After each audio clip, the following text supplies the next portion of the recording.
It started with an anomaly. Not a discovery, not a breakthrough. Just a strange, stubborn signal in a data set that nobody could explain away, no matter how hard they tried. The year was 2019. A team of geophysicists at the European Space Agency's Earth Observation Center in Frascati, Italy, was running a routine thermal analysis of the African continent using data collected by the Copernicus Sentinel-3 satellite constellation. Sentinel-3 carries one of the most precise thermal infrared imaging systems ever placed in orbit, capable of detecting surface temperature differences as small as 0.1 degrees Celsius from an altitude of 814 kilometers. That is roughly the equivalent of reading a human body's heat signature from the edge of space. The mission that day was not glamorous. The researchers were cross-referencing surface temperature gradients across the central Sahara, specifically across the Algerian, Libyan, and Chadian sections of the desert, to update models of subsurface moisture retention. Dry work, routine work, the kind of work that fills hard drives and rarely makes headlines. But then someone noticed something wrong with the map. Spread across nearly 300,000 square kilometers of the central Saharan plateau, an area roughly the size of the entire United Kingdom, the thermal data was showing a pattern. Not random noise, not geological scatter, a pattern. Long, linear zones of thermal anomaly, running in consistent directions, branching at regular intervals, fanning out beneath the sand like the root system of some impossibly vast, invisible tree. The surface above showed nothing. No ridges, no depressions, no visible geological features that would explain what the satellite was seeing. Just flat, baking sand and rock, indistinguishable from 1,000 kilometers in any direction. But underground, something was affecting the way the desert breathed its heat. Dr. Isabelle Marchand, a remote sensing specialist who was part of the analysis team, later described the moment in an interview with the journal Remote Sensing of Environment. She said, and I am paraphrasing here, "We assumed immediately it was an instrument artifact, a calibration error, something wrong with the thermal correction algorithm, because the alternative, that the signal was real, didn't fit anything we knew about the geology of the region." So they checked the calibration. Then they checked it again. They ran the data through 3 independent processing pipelines. They cross-referenced it against archived Landsat thermal imagery going back to 1984. They contacted colleagues at NASA's Jet Propulsion Laboratory in Pasadena, California, and asked them to look at the same coordinates using data from the EcoStress instrument mounted on the International Space Station. The signal was still there. In fact, EcoStress, which operates in a different thermal wavelength range than Sentinel-3, showed the same branching pattern, confirming it was not a sensor artifact. 2 completely different instruments on 2 completely different spacecraft, operated by 2 completely different space agencies, were seeing the same thing. At that point, Marchand and her colleagues did what scientists always do when they encounter something they cannot explain. They wrote it up carefully, flagged it as anomalous, submitted it for peer review, and waited to see if the geophysics community had an answer. The answer, when it came, was not what anyone expected. But before we get to what the scientific community concluded, we need to understand something fundamental about the Sahara itself. Because most people carry a picture of the Sahara in their heads that is almost completely wrong. When you say Sahara, most people imagine a vast, featureless ocean of orange sand dunes. the kind you see in the movies. Endless, empty, ancient. The reality is almost disturbingly different. The Sahara is the largest hot desert on Earth, covering approximately 9,200,000 square kilometers, roughly the size of the continental United States. But only about 25% of it is actually covered by sand dunes, what geologists call ergs. The rest is gravel plains, rocky plateaus, salt flats, volcanic mountain ranges, and, crucially, something that almost nobody talks about in popular science. The Sahara sits on top of one of the most extraordinary hidden water systems on the planet. Beneath the sand, across a belt stretching from Algeria and Libya through Chad and into Egypt and Sudan, lies the Nubian Sandstone Aquifer System, one of the largest known fossil water reserves on Earth. This underground reservoir holds an estimated 150,000 cubic kilometers of fresh water. That number is so large it is almost meaningless until you put it in context. 150,000 cubic kilometers of water is enough to flood the entire surface of Egypt under a layer of water 75 meters deep. This water fell as rain, but not recently. The most recent radiocarbon dating of water samples drawn from the deepest parts of the Nubian system suggests this water is between 75,000 and 1 million years old. It accumulated during periods when the Sahara was not a desert at all, when it was a green, wet, inhabited landscape, with rivers, lakes, and forests. Geologists have known about the Nubian aquifer for decades, but what has always puzzled researchers is the question of how that water moves, or moved, through the rock.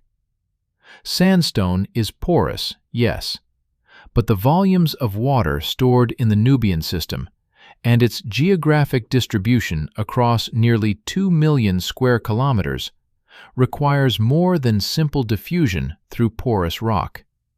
It requires pathways, large-scale conduits, channels. In other words, it requires something that looks, from a satellite's thermal sensors, remarkably like a branching network of underground tunnels.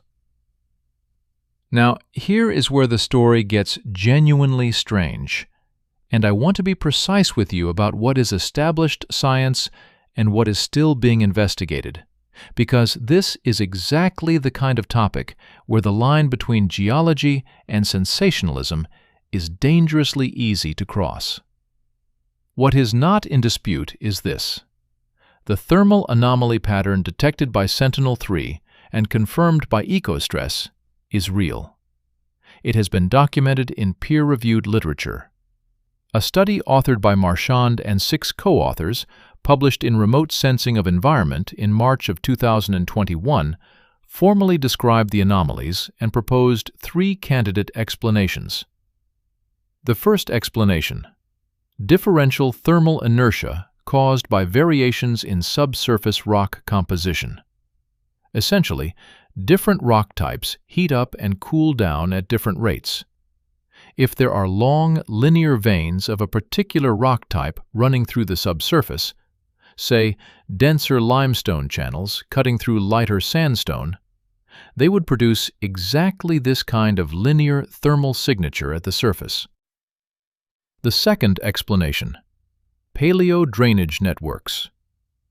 This is the idea that the branching pattern matches ancient riverbeds that dried up and were buried under sand thousands of years ago. We know such features exist across the Sahara, the so-called fossil rivers, or wadis, mapped extensively by radar imaging going back to the Space Shuttle imaging radar missions of the 1980s. Rivers carve channels. Channels can persist underground long after the surface has been buried. And channels filled with coarser sediment drain and retain heat differently than the surrounding rock. The third explanation was the one that made the scientific community genuinely. It was the possibility, described carefully and with appropriate qualification in the paper, that the thermal signatures were tracking actual void spaces, cavities, tunnels, whether natural or, in a few exceptional cases, potentially artificial in origin. That third possibility is what ignited the debate that has been running with increasing intensity in the geoscience community ever since. Let me be absolutely clear about something before we go any further, because this matters enormously. The word tunnels, in the context of this research, does not automatically mean human-made. In fact, for most of the geological community, the most likely explanation for any large-scale subterranean void network beneath the Sahara is entirely natural.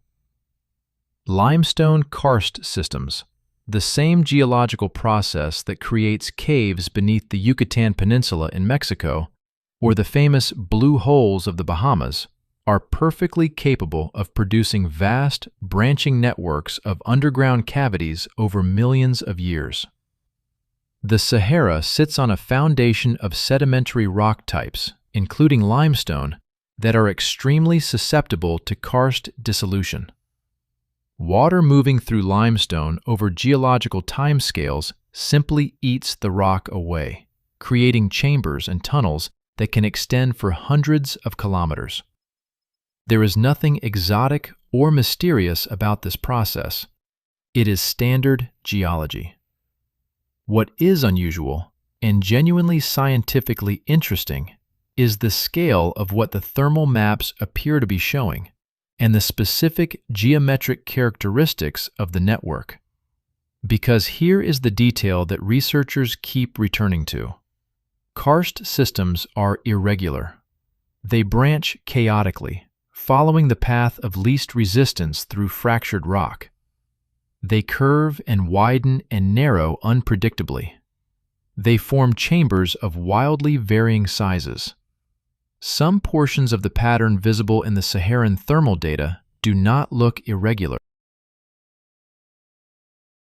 Some portions look almost geometrically consistent, linear segments running for tens of kilometers at near constant widths, branching angles that repeat across different parts of the survey area, junctions that appear at intervals suggesting a regularity that natural dissolution processes do not typically produce. This is not proof of anything artificial. Let me say that clearly. Geology can produce surprising regularities. Fault lines run straight. Joint systems in rock create grid-like fracture patterns. Ancient lava tubes, a different geological mechanism entirely associated with volcanic activity, of which the Sahara has plenty, can extend for extraordinary distances with surprisingly consistent diameters. But it is the kind of detail that makes a geologist pause over the data at 2 in the morning and ask a question they are almost embarrassed to ask out loud. What if some of this network is not entirely natural? That question, whispered in laboratories, debated in conference hallways, carefully avoided in the formal language of peer-reviewed papers, is what has driven a quiet but intensifying scientific investigation over the past several years. And in 2023, it got a major new tool.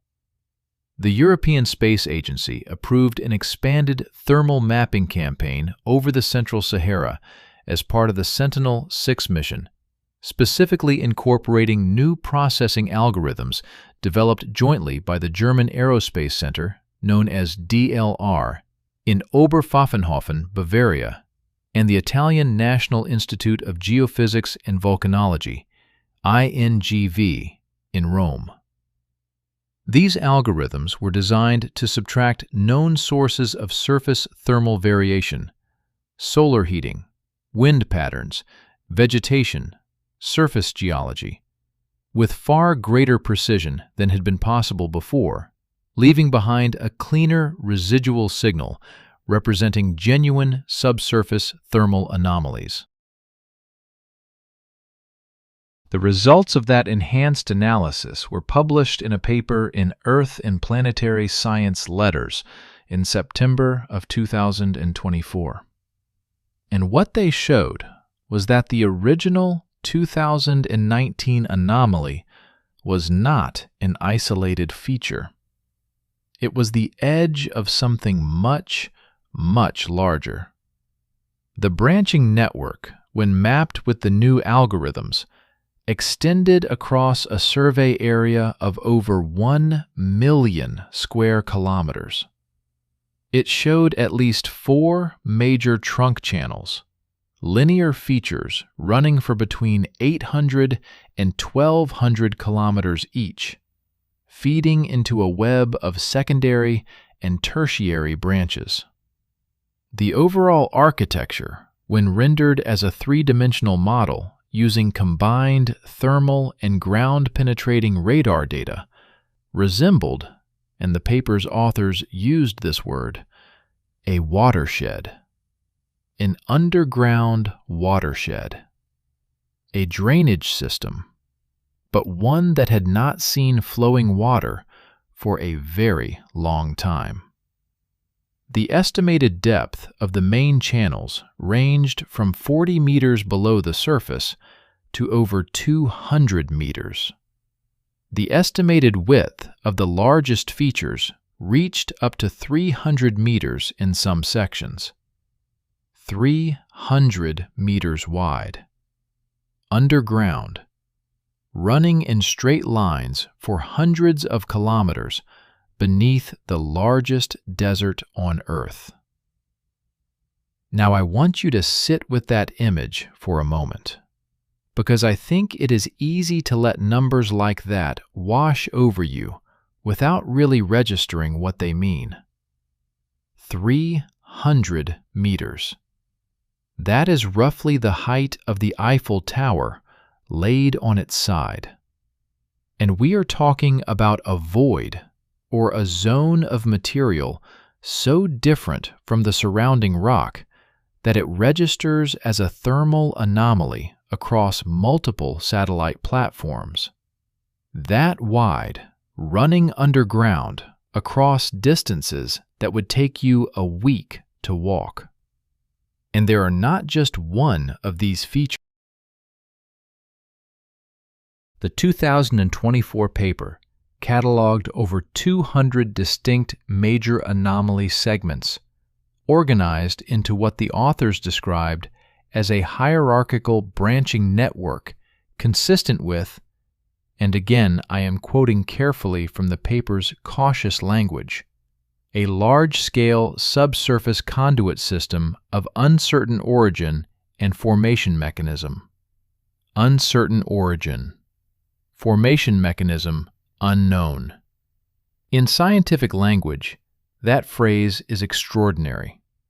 It means we see it, we cannot explain it, and we are honest enough to admit that. The paper landed in the scientific community like a stone dropped into still water. Within weeks of its publication, research groups at 4 separate institutions had requested access to the raw satellite data to conduct their own analyses. The University of Arizona's Lunar and Planetary Laboratory, better known for its work on Mars, where underground features of exactly this type have been a major research focus, announced it was applying its Mars subsurface radar analysis methods to the Saharan dataset. A team at the Chinese Academy of Sciences Institute of Geology and Geophysics in Beijing published a preliminary comparison of the Saharan thermal anomalies with known karst systems in southern China, looking for architectural similarities that might help identify the formation mechanism. And a small, underfunded but intensely focused team at the University of Cairo, led by a geologist named Dr. Ahmed Khalil, began quietly doing something that no remote sensing study had yet attempted. They started making plans to go underground. Not metaphorically, literally. Dr. Khalil's team had been studying the Saharan aquifer system for 11 years, and he had long been convinced that the key to understanding the Nubian water system was not more satellite data. It was field work. Boots on the ground, ropes and headlamps, and the willingness to go into the dark and see what was actually there.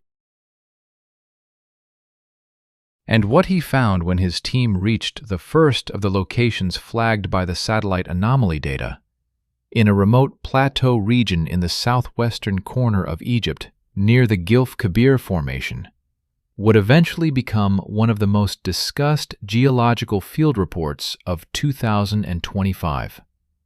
But that is a story for the next chapter. What I want to leave you with at the end of this first chapter is a sense of the genuine scientific excitement and the genuine scientific uncertainty that surrounds this discovery. The thermal maps from space are real. The anomaly network is real.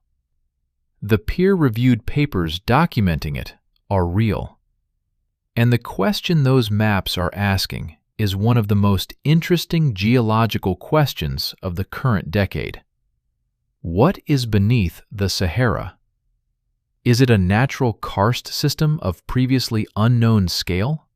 Which would itself be an extraordinary discovery, rewriting our understanding of how water has moved through the African continent over the past million years. Is it a network of ancient riverbeds, buried by millennia of sand drift, preserving the ghost of a landscape that vanished long before the first human being ever looked up at a star? Or is some portion of it something that does not fit neatly into either of those categories? The satellite data cannot answer that question.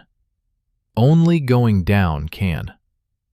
And in the next chapter, we are going to follow Dr. Khalil's team into the desert and into the dark. Into the Gilf Kebir. The Gilf Kebir Plateau rises from the southwestern corner of Egypt like a fortress that forgot it was supposed to have walls. It is one of the most remote places on Earth. A sandstone massif roughly the size of Switzerland, sitting at the intersection of Egypt, Libya, and Sudan, at an elevation of about 1,000 meters above the surrounding desert floor. The nearest paved road is over 300 kilometers. The nearest town with running water is further still. Summer temperatures on the plateau surface regularly exceed 55 degrees Celsius. The wind, when it comes, carries sand fine enough to get through a sealed lens cap and scratch camera sensors beyond repair. This is where Dr. Ahmed Khalil chose to begin. Not randomly. The Gilf Kebir had been on the radar of geologists and archaeologists for nearly a century. It is, among other things, home to the Cave of Swimmers, the extraordinary prehistoric rock art site discovered by Hungarian explorer Laszlo Almasi in 1933, depicting human figures swimming in what is clearly a landscape of rivers and lakes. A landscape that has not existed in this region for at least 7,000 years. But Khalil was not here for the rock art. He was here because the 2024 Earth and Planetary Science Letters paper had flagged this specific section of the Gilf Kebir Plateau as containing one of the clearest and most spatially coherent thermal anomaly segments in the entire dataset. A linear feature approximately 80 kilometers long and between 40 and 60 meters wide, running at a bearing of roughly north-northeast, at an estimated depth of between 15 and 45 meters below the surface. 15 meters. In geological terms, that is almost the surface. That is the depth of a moderately deep well. that is reachable. Khalil's team assembled in Cairo in late January of 2025. 7 people in total. Khalil himself, a structural geologist named Dr. Fatima Osman from Aswan University, a hydrogeologist from the British Geological Survey named James Whitfield, who had flown in specifically for the expedition, 2 field technicians from the Egyptian Geological Survey, a documentary filmmaker named Youssef Ramadan, who had worked with National Geographic Arabic, and a desert navigation specialist named Ibrahim al-Rashidi, who had been crossing the Gilf Kebir by land for 20 years and knew it the way most people know their own neighborhoods. Their equipment list read like a compromise between a scientific expedition and a caving operation. Ground-penetrating radar units capable of imaging to a depth of 60 meters, portable seismic sensors for passive listening, detecting the way sound waves move through underground cavities differently than through solid rock, drilling equipment rated for sandstone capable of boring a pilot hole 40 meters deep, rope systems rated for industrial caving, environmental sensors for temperature, humidity, gas composition, and enough water for 3 weeks, because in the Gilf Kebir, water is the variable that ends expeditions early. They drove from Aswan in 2 heavily modified land cruisers and a cargo truck. 4 days of driving across terrain that does not appear on standard road maps, because standard road maps do not cover places where there are no roads. The satellite coordinates for the primary anomaly target brought them to a section of the plateau's eastern escarpment, the great cliff face where the plateau drops away to the desert floor below. This is significant, and Whitfield noted it immediately in the expedition log that was later summarized in a preliminary field report submitted to the Egyptian Journal of Remote Sensing and Space Sciences in August of 2025. Escarpments are where you find caves. Not always, not inevitably, but more often than anywhere else in plateau geology. When a cliff face weathers and erodes over millions of years, the exposed rock face reveals whatever cavities exist in the interior. If the thermal anomaly was tracking a real subsurface void, and if that void extended close enough to the escarpment wall, there was a reasonable chance it had already opened to the surface somewhere along the cliff face. Al-Rashidi knew the eastern escarpment well. He had traversed it dozens of times over 2 decades, but he had never specifically looked for cave openings. There had never been a scientific reason to. Now, with the satellite coordinates in hand and the thermal map loaded on a ruggedized tablet, the team began walking the cliff base systematically, looking for openings. They found the first one on the morning of the 4th day. I want to describe this moment carefully, because it is easy to dramatize a cave discovery into something cinematic and immediate. The reality, as Khalil described it in a recorded interview later published by the Egyptian National Geographic Society in November of 2025, was quieter and stranger than that. Al-Rashidi spotted it first. Not a dramatic, gaping mouth in the cliff face. A shadow. A shadow in the wrong place, in the wrong shape. A vertical seam in the rock face, about 2 meters high and perhaps 40 centimeters wide at its broadest point, that disappeared into darkness. The shadow was wrong because the cliff at that point faced west, and it was mid-morning. The sun was low and to the east. There should have been no deep shadow in that seam, but there was, because the seam went back further than the angle of light could follow, much further. Whitfield was the first one to push a sensor into the opening. He held a thermal probe into the seam and recorded a temperature differential of 8.3 degrees Celsius between the air inside and the air outside. 8 degrees cooler inside than outside. In geology, that kind of temperature differential at a natural opening strongly suggests either a large void space maintaining its own stable microclimate or, critically, an airflow. Moving air. Air that has come from somewhere deeper and has been traveling long enough through underground space to equilibrate to the stable subterranean temperature of the surrounding rock. Moving air means connection. Connection to a larger system. Khalil looked at the thermal reading, looked at al-Rashidi, and said, according to Ramadan's documentary footage, which captured the moment, only 2 words: "We go in."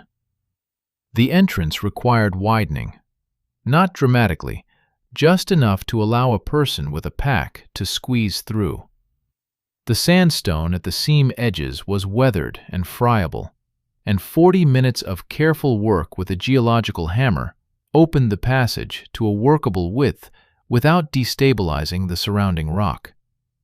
What they found on the other side of that 40-centimeter crack would reshape the entire scientific discussion around the Saharan thermal anomaly.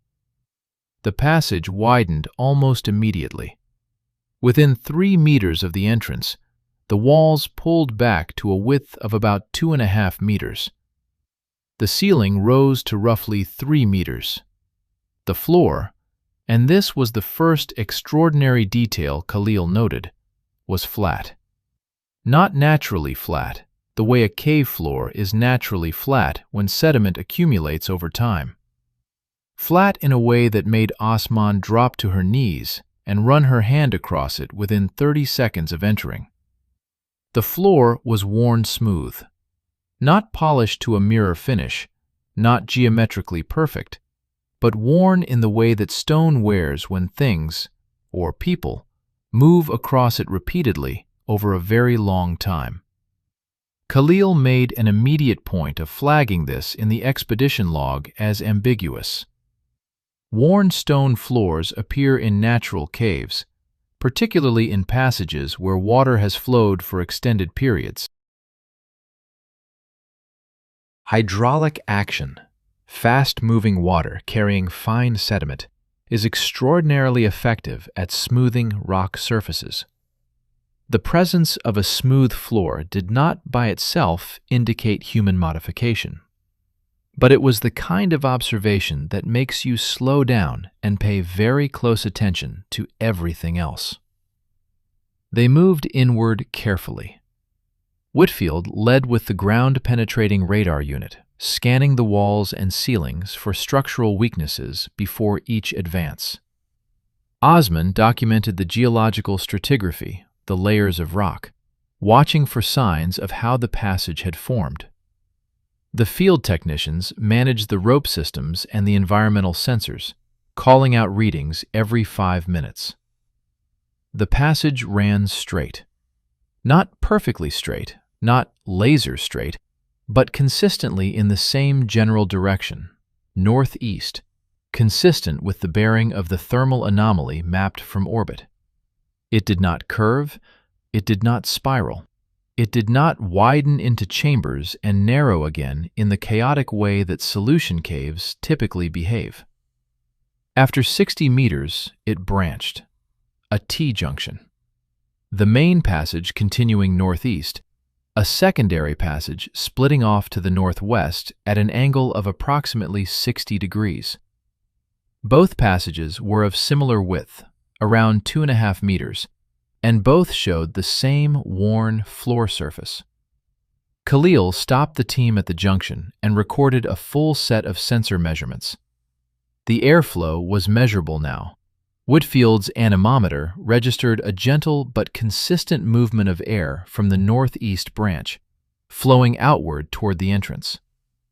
Moving air from deep inside, flowing toward the opening. The temperature in both branches was identical, 17.4 degrees Celsius. The humidity was elevated compared to the surface, 42% versus the surface's 8%. The gas composition sensor showed nothing alarming.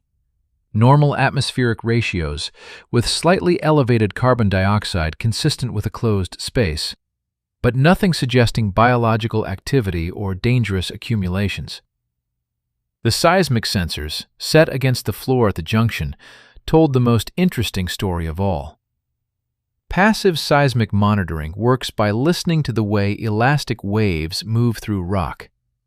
Every tiny vibration, wind, distant traffic, geological microtremors, generates waves that travel through the Earth at speeds that depend on the density and composition of the material they are passing through.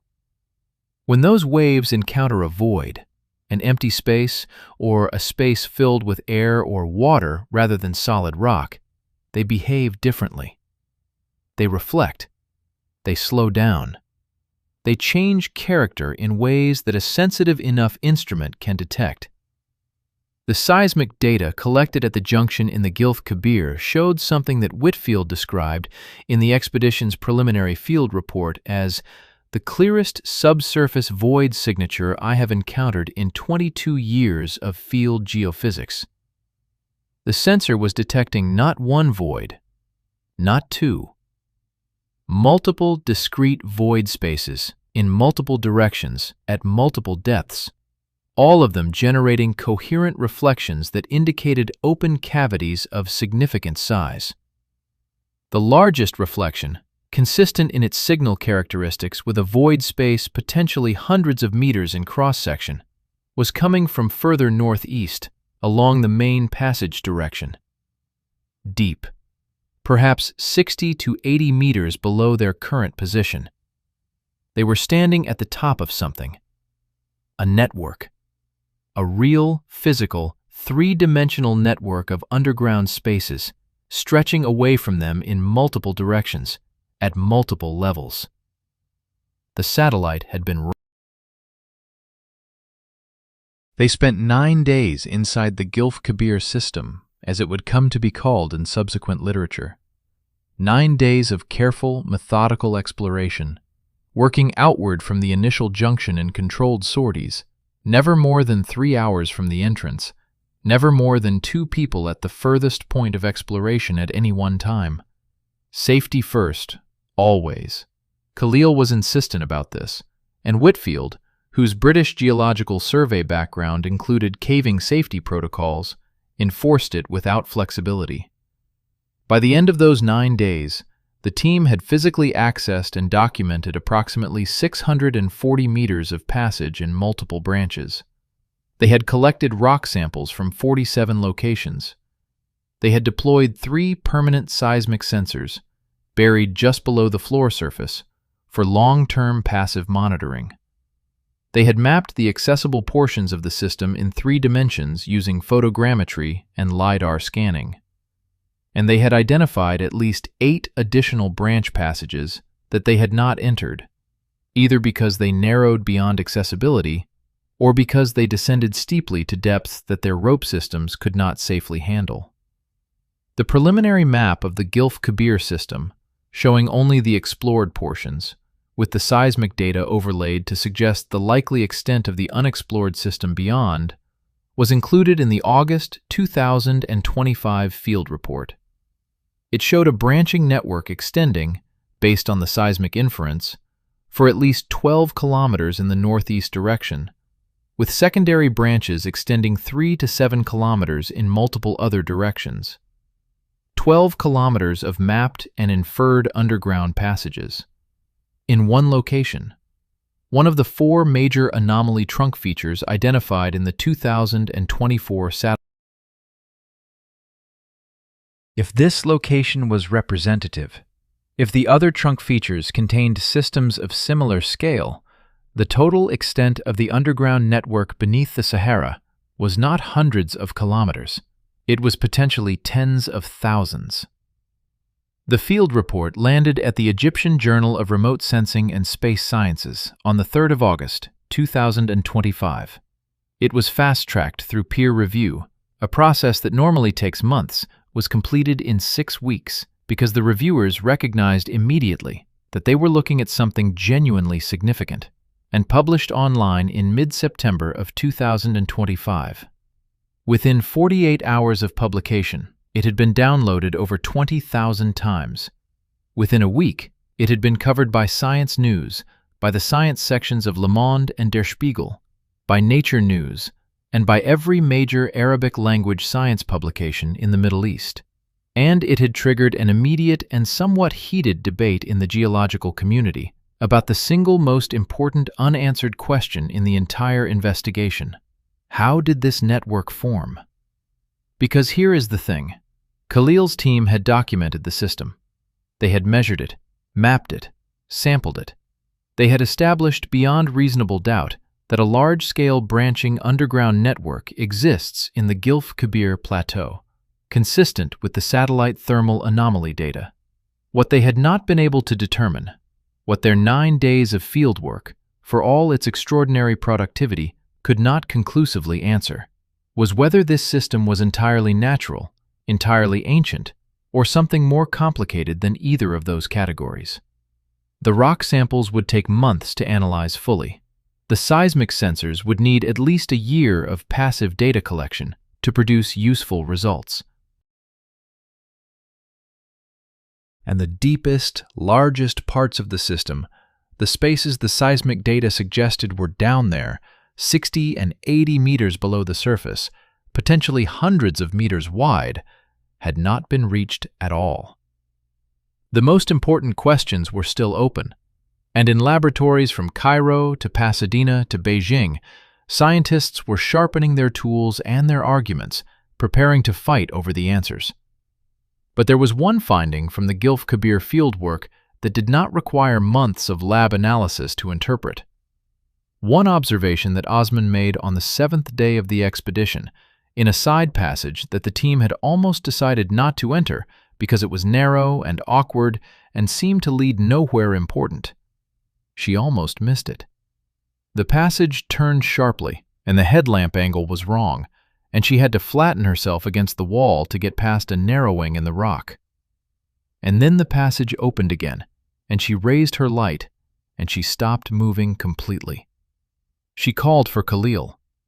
Her voice, captured on the expedition's audio recording, was entirely calm. She was a scientist. She did not shout or gasp. She simply said his name, steadily, twice. When Khalil squeezed through the narrowing and raised his own light, he saw what she was looking at. On the wall of the passage, at a height consistent with a standing adult human being, running for approximately 4 meters along the left-hand wall before disappearing around a curve, were marks. Not the dramatic, colorful figures of the cave of swimmers, not pictograms or symbols or anything that obviously read as language or art. Regular, repeated, linear incisions in the sandstone. Horizontal lines, cut into the rock at consistent depth and spacing, running parallel to the floor. Between 12 and 15 lines, each approximately 60 centimeters long, spaced about 8 centimeters apart vertically. The marks were not natural. Sandstone fractures and erodes in characteristic patterns, and those patterns are well understood by structural geologists. What Osman was looking at did not match any natural fracture pattern. The lines were too regular, too parallel, too consistent in depth. Something had made those marks deliberately. The question was, what? And when? The Sahara that was green. To understand what might be hidden beneath the Sahara, you first have to understand what the Sahara used to be. And that means dismantling one of the most deeply embedded misconceptions in popular geography. The idea that the Sahara has always been a desert, that it has always been empty, always been hostile, always been the vast, burning nothing that it appears to be today. This idea is wrong. Comprehensively, demonstrably, scientifically wrong. And the evidence for how wrong it is has been accumulating for decades, from sources as varied as satellite radar imagery, sediment cores drilled from lake beds, fossilized animal bones, ancient pollen trapped in desert rock, and, yes, cave paintings made by people who lived in a landscape that no longer exists. The story of what scientists call the African humid period is one of the most extraordinary chapters in Earth's recent climate history, and it is absolutely essential context for everything that has been found beneath the Gilf Kebir plateau. Let us start with a number: 11,000 years ago. 11,000 years ago, the region we now call the Sahara was receiving between 3 and 5 times more rainfall annually than it does today. The great ergs, the sand seas, were largely stabilized by vegetation. Grasses, shrubs, trees. The kind of plant cover that holds sand in place and turns a desert into a savanna. The rivers were flowing. Not just the Nile, which has always flowed, fed by the Ethiopian highlands, but rivers that today exist only as dry valleys buried under sand. The Wadi Hawar, sometimes called the Yellow Nile, was a major river system flowing through what is now the driest part of Sudan. The Tafasset River in Niger was a wide, navigable waterway. The Tien Tuuma Depression in Chad was a lake, a large one, with a surface area comparable to present-day Lake Erie. Animals lived there, not desert-adapted animals, savanna animals, hippopotamuses, crocodiles, elephants, giraffes, lions. The bones of all of these animals have been found in places that today receive less than 5 millimeters of rainfall per year. In places where nothing larger than a scorpion survives now, hippos were wallowing in shallow lakes 10,000 years ago. And people lived there too, in large numbers. By the standards of the Holocene, in organized, sophisticated communities that fished and hunted and herded cattle and painted their world onto the walls of rock shelters with extraordinary skill and detail. The scientific term for this period is the African humid period, sometimes called the Green Sahara.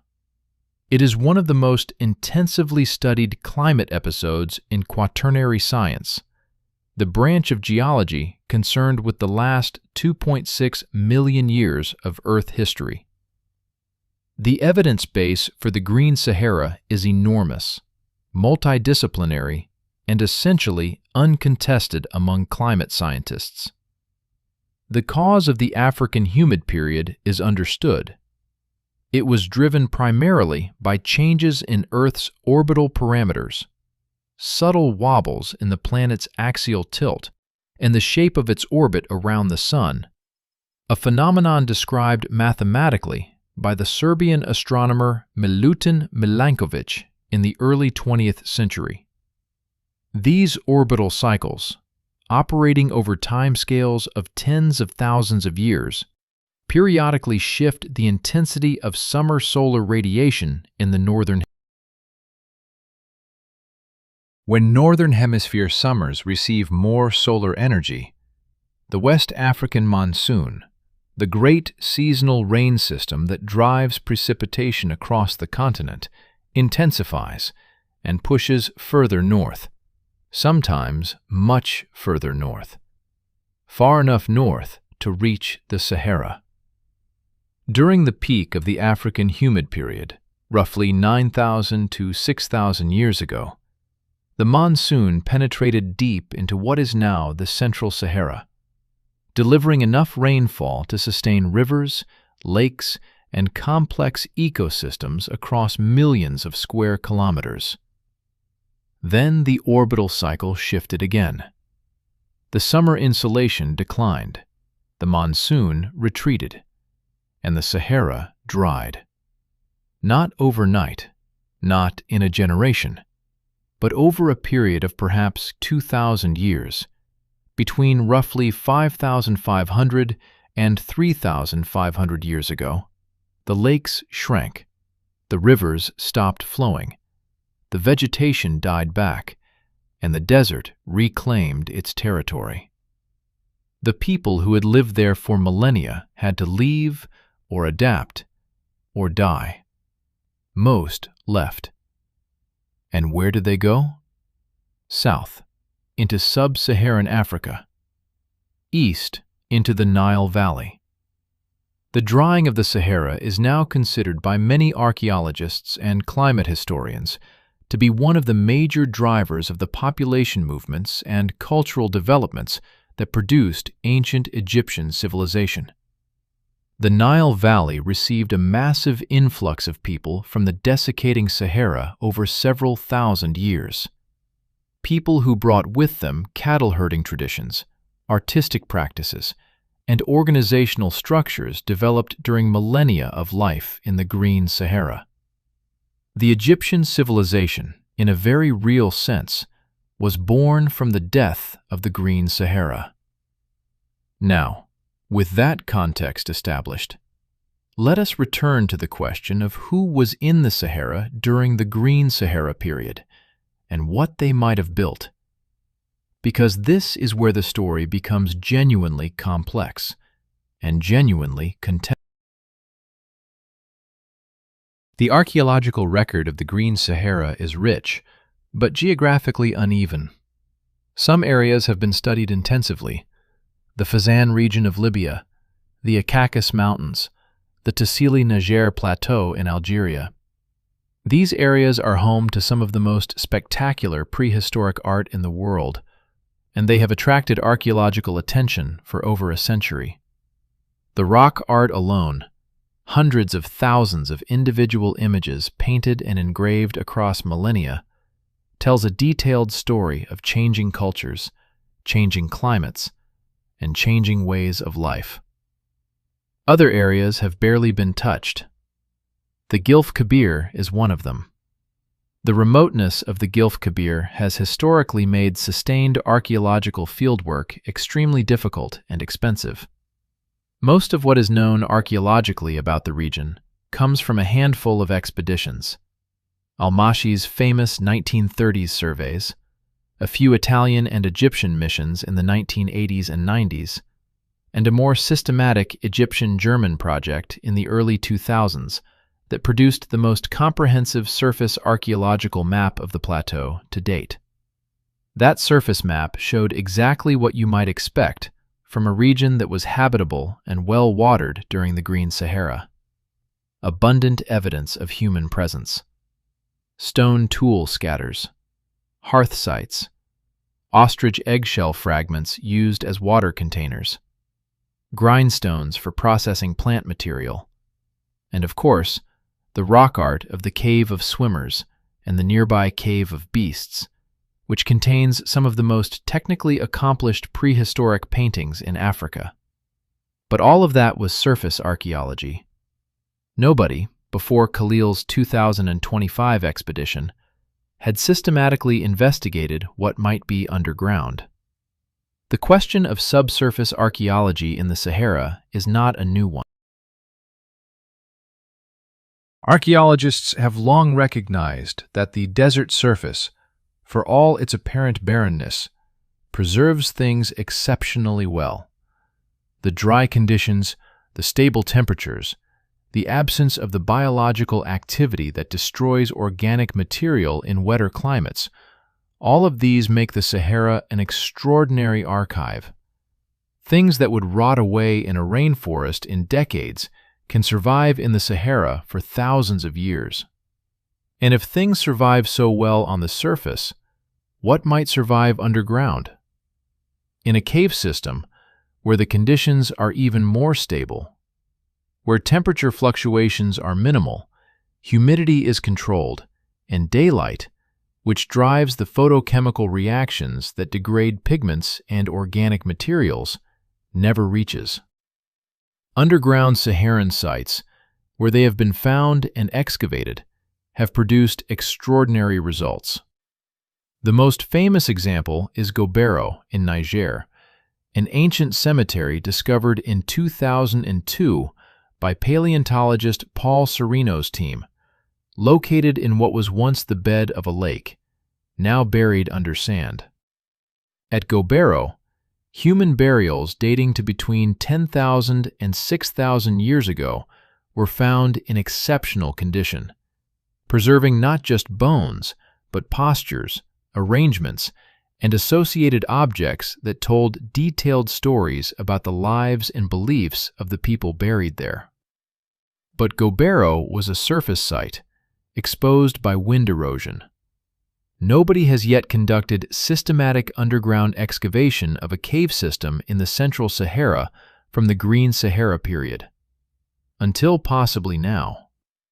The marks that Dr. Fatima Osman found on the wall of the Gilf Kebir passage on the 7th day of the expedition were submitted for analysis immediately upon the team's return to.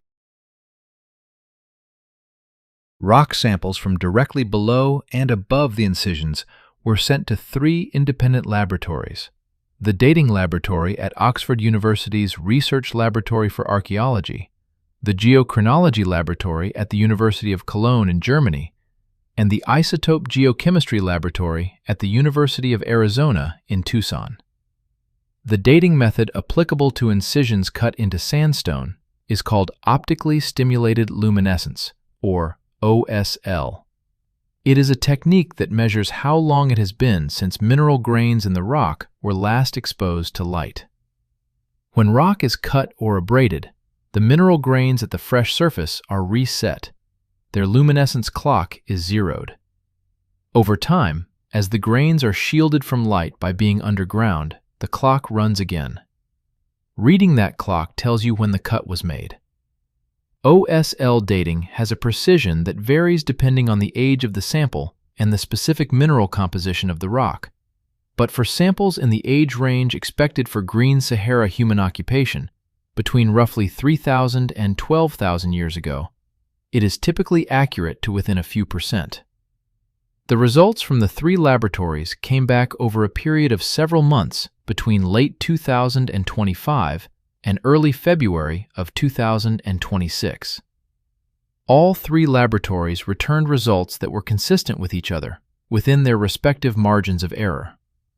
The incisions in the Gilf Kebir passage were made between 8,200 and 9,600 years ago.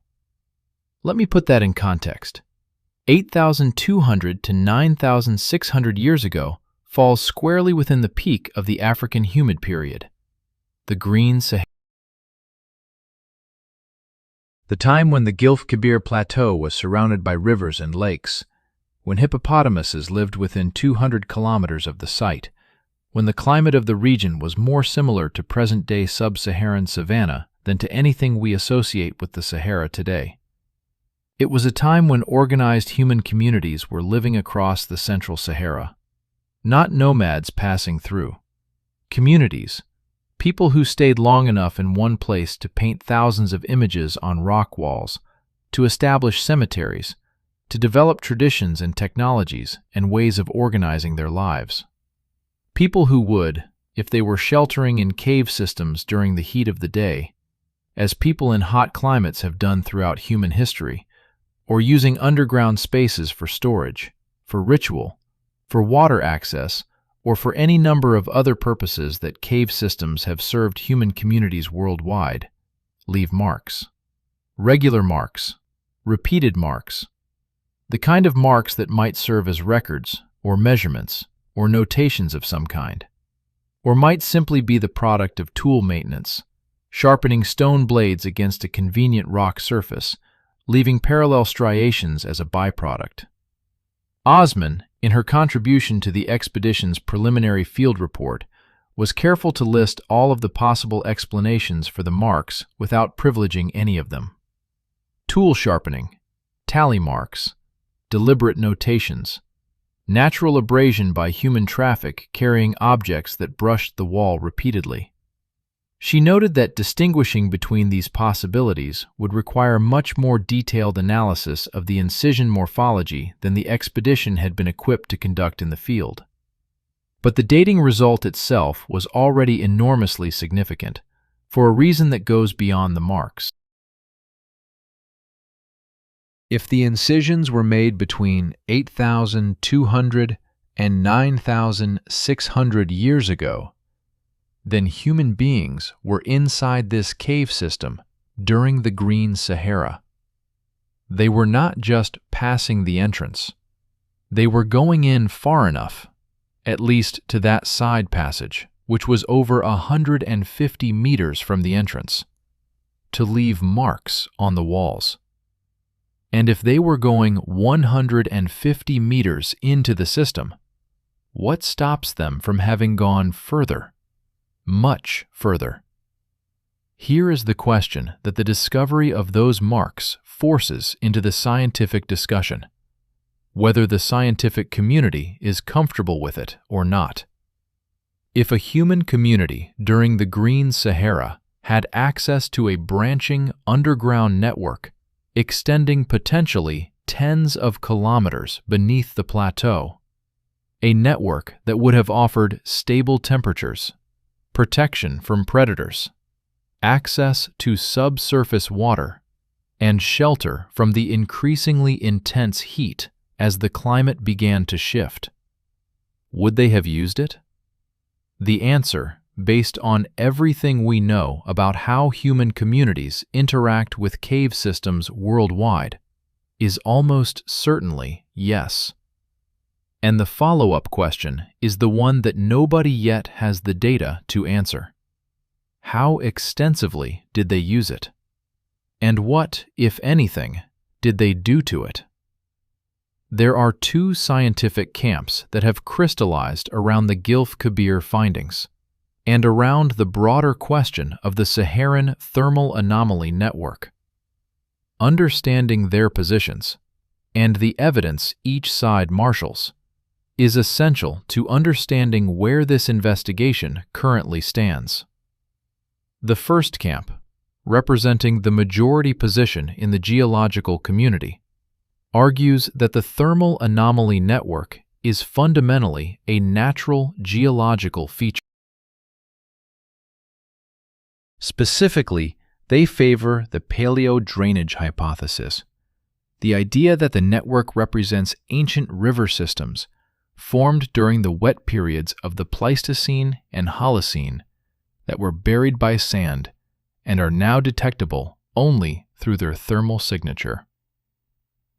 The Gilf Kebir cave system, in this interpretation, is a natural karst or pseudo-karst feature, formed by a combination of differential erosion, water dissolution of soluble rock layers, and physical weathering over millions of years. The worn floor surfaces and the regular passage geometry in this view are explained by hydraulic action. Fast-moving water during the wet periods would have smoothed the floors and preferentially eroded wider, more regular passages. The human marks on the wall are real and significant as archaeological evidence of Green Sahara occupation, but they do not imply that humans created or substantially modified the cave system. They simply used a natural feature that was already there.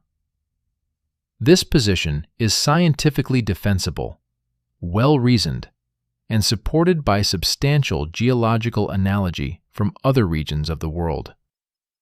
Natural cave systems with smooth floors, regular passage geometry, and a branching architecture consistent with drainage networks are well documented in karst geology globally. The second camp is smaller, more cautious about stating its position publicly, but growing. It does not argue that humans built the entire network from scratch. Nobody is claiming that. It argues something more subtle, and in some ways, more scientifically interesting. It argues that the evidence from the Gilf Kebir system is consistent with a natural cave network that was identified, accessed, and in some portions, actively modified by the human communities of the green. That the scale of human activity, the depth of penetration into the system, the regularity of certain passage features, the geographic distribution of the thermal anomaly consistent with systematic exploration rather than random access, suggests something more than casual use of a convenient cave. It suggests, in the careful language preferred by scientists who do not want to be quoted out of context, the possibility of deliberate subsurface infrastructure. Not a civilization-scale engineering project, not the underground cities of science fiction, something more human-scale and more plausible. The modification and extension of natural passages by communities who depended on underground water access and underground shelter during the millennia of the Green Sahara and the subsequent drying.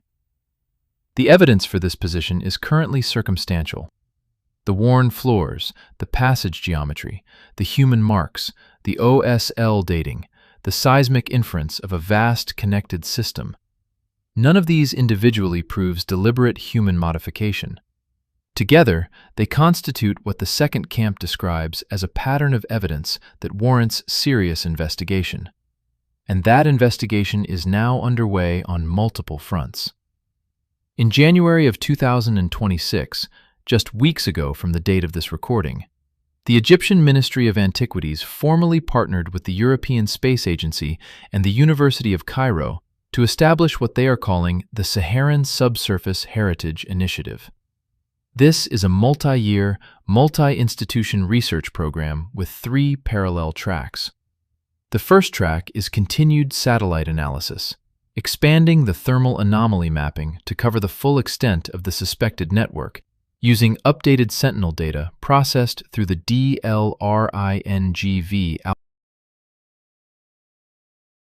The second track is expanded fieldwork, a series of expeditions to the other major anomaly locations identified in the 2024 paper, applying the same ground-penetrating radar, seismic, and direct exploration methods used at the Gilf Kebir. The third track is the one that the archaeological community is watching most closely. It is a systematic subsurface archaeological survey of the accessible portions of the Gilf Kebir system itself, using methods borrowed from maritime archaeology, the discipline that has developed the most sophisticated techniques for excavating and documenting sites in confined, difficult environments without destroying the evidence they contain. That survey is scheduled to begin in the spring of 2026. Its results, whatever they are, will either support the natural geology hypothesis, support the deliberate modification hypothesis, or, most likely, reveal that reality is more complicated and more interesting than either camp has anticipated.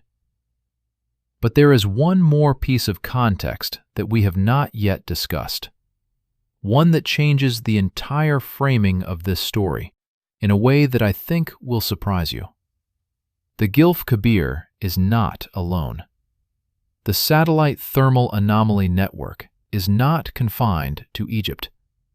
It extends across the borders into Libya, into Algeria, into Chad, into Sudan, across 4 national boundaries, and potentially across the territories of multiple different ancient human cultures, spanning thousands of years of Green Sahara occupation.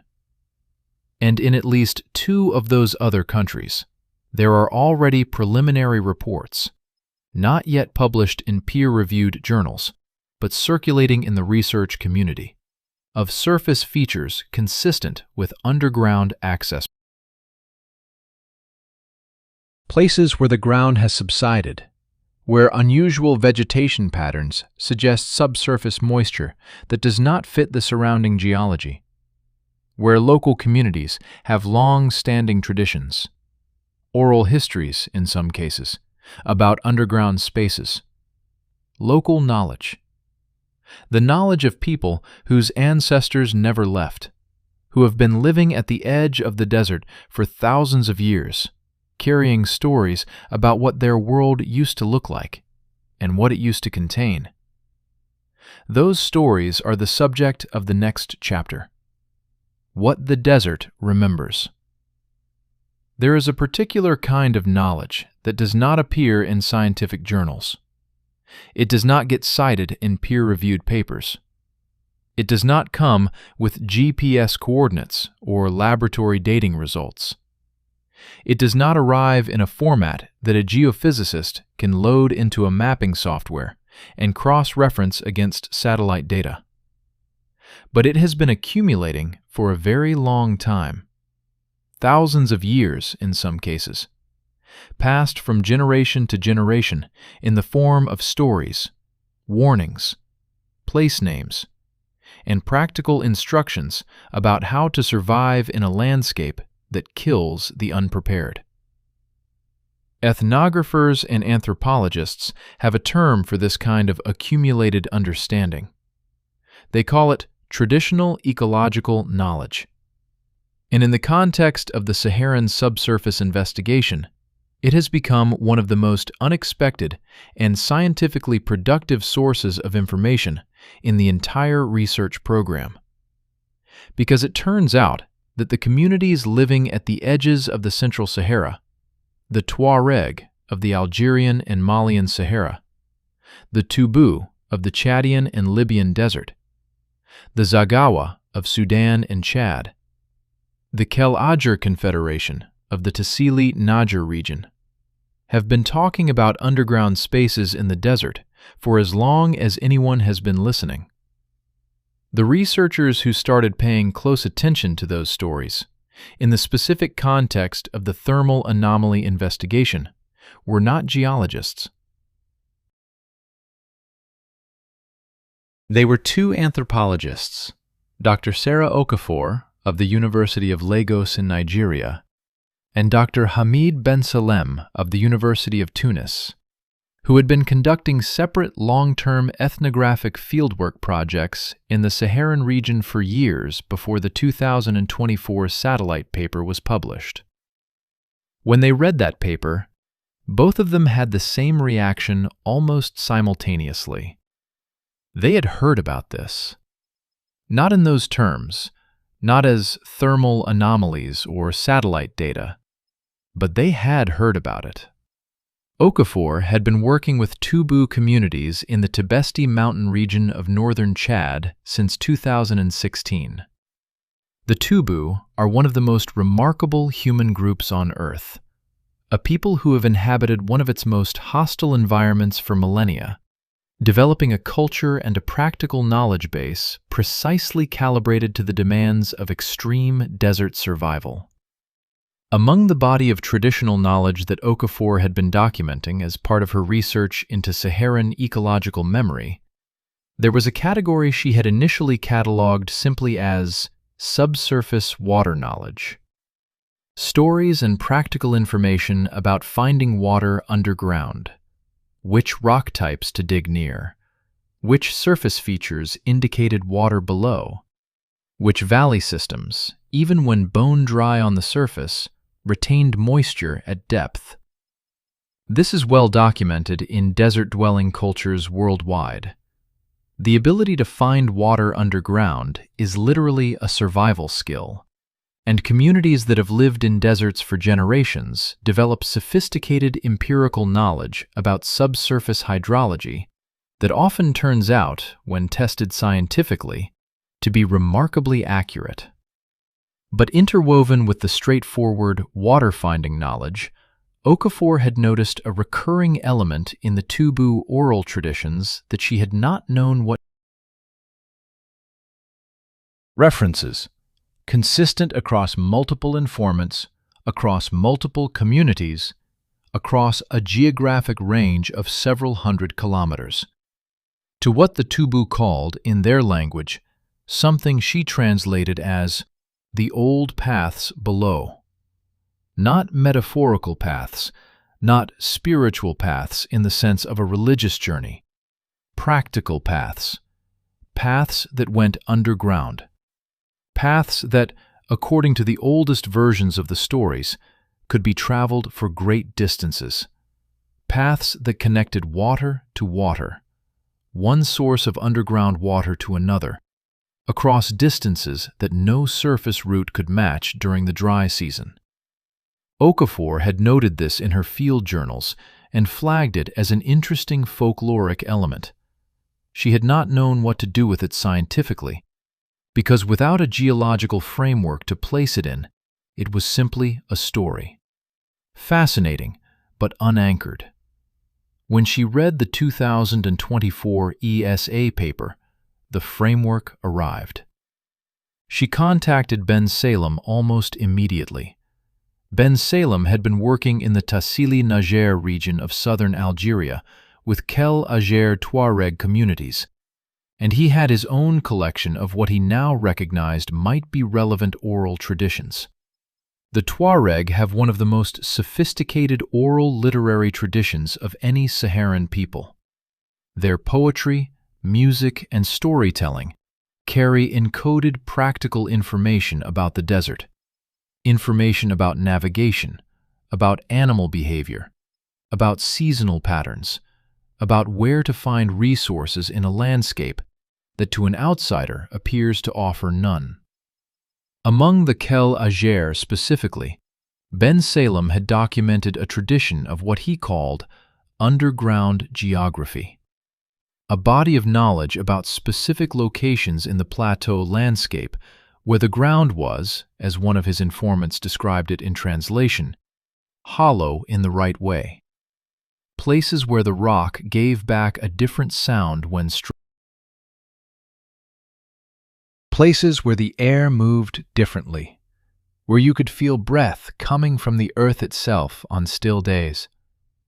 Places that the oldest members of the community described as having been, in the time of their remote ancestors, actual places of use.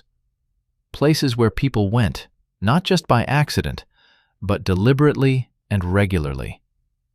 Several of these locations, when Ben Salem plotted them on a map against the satellite thermal anomaly data from the 2024 paper, fell within the anomaly zones. Not all of them.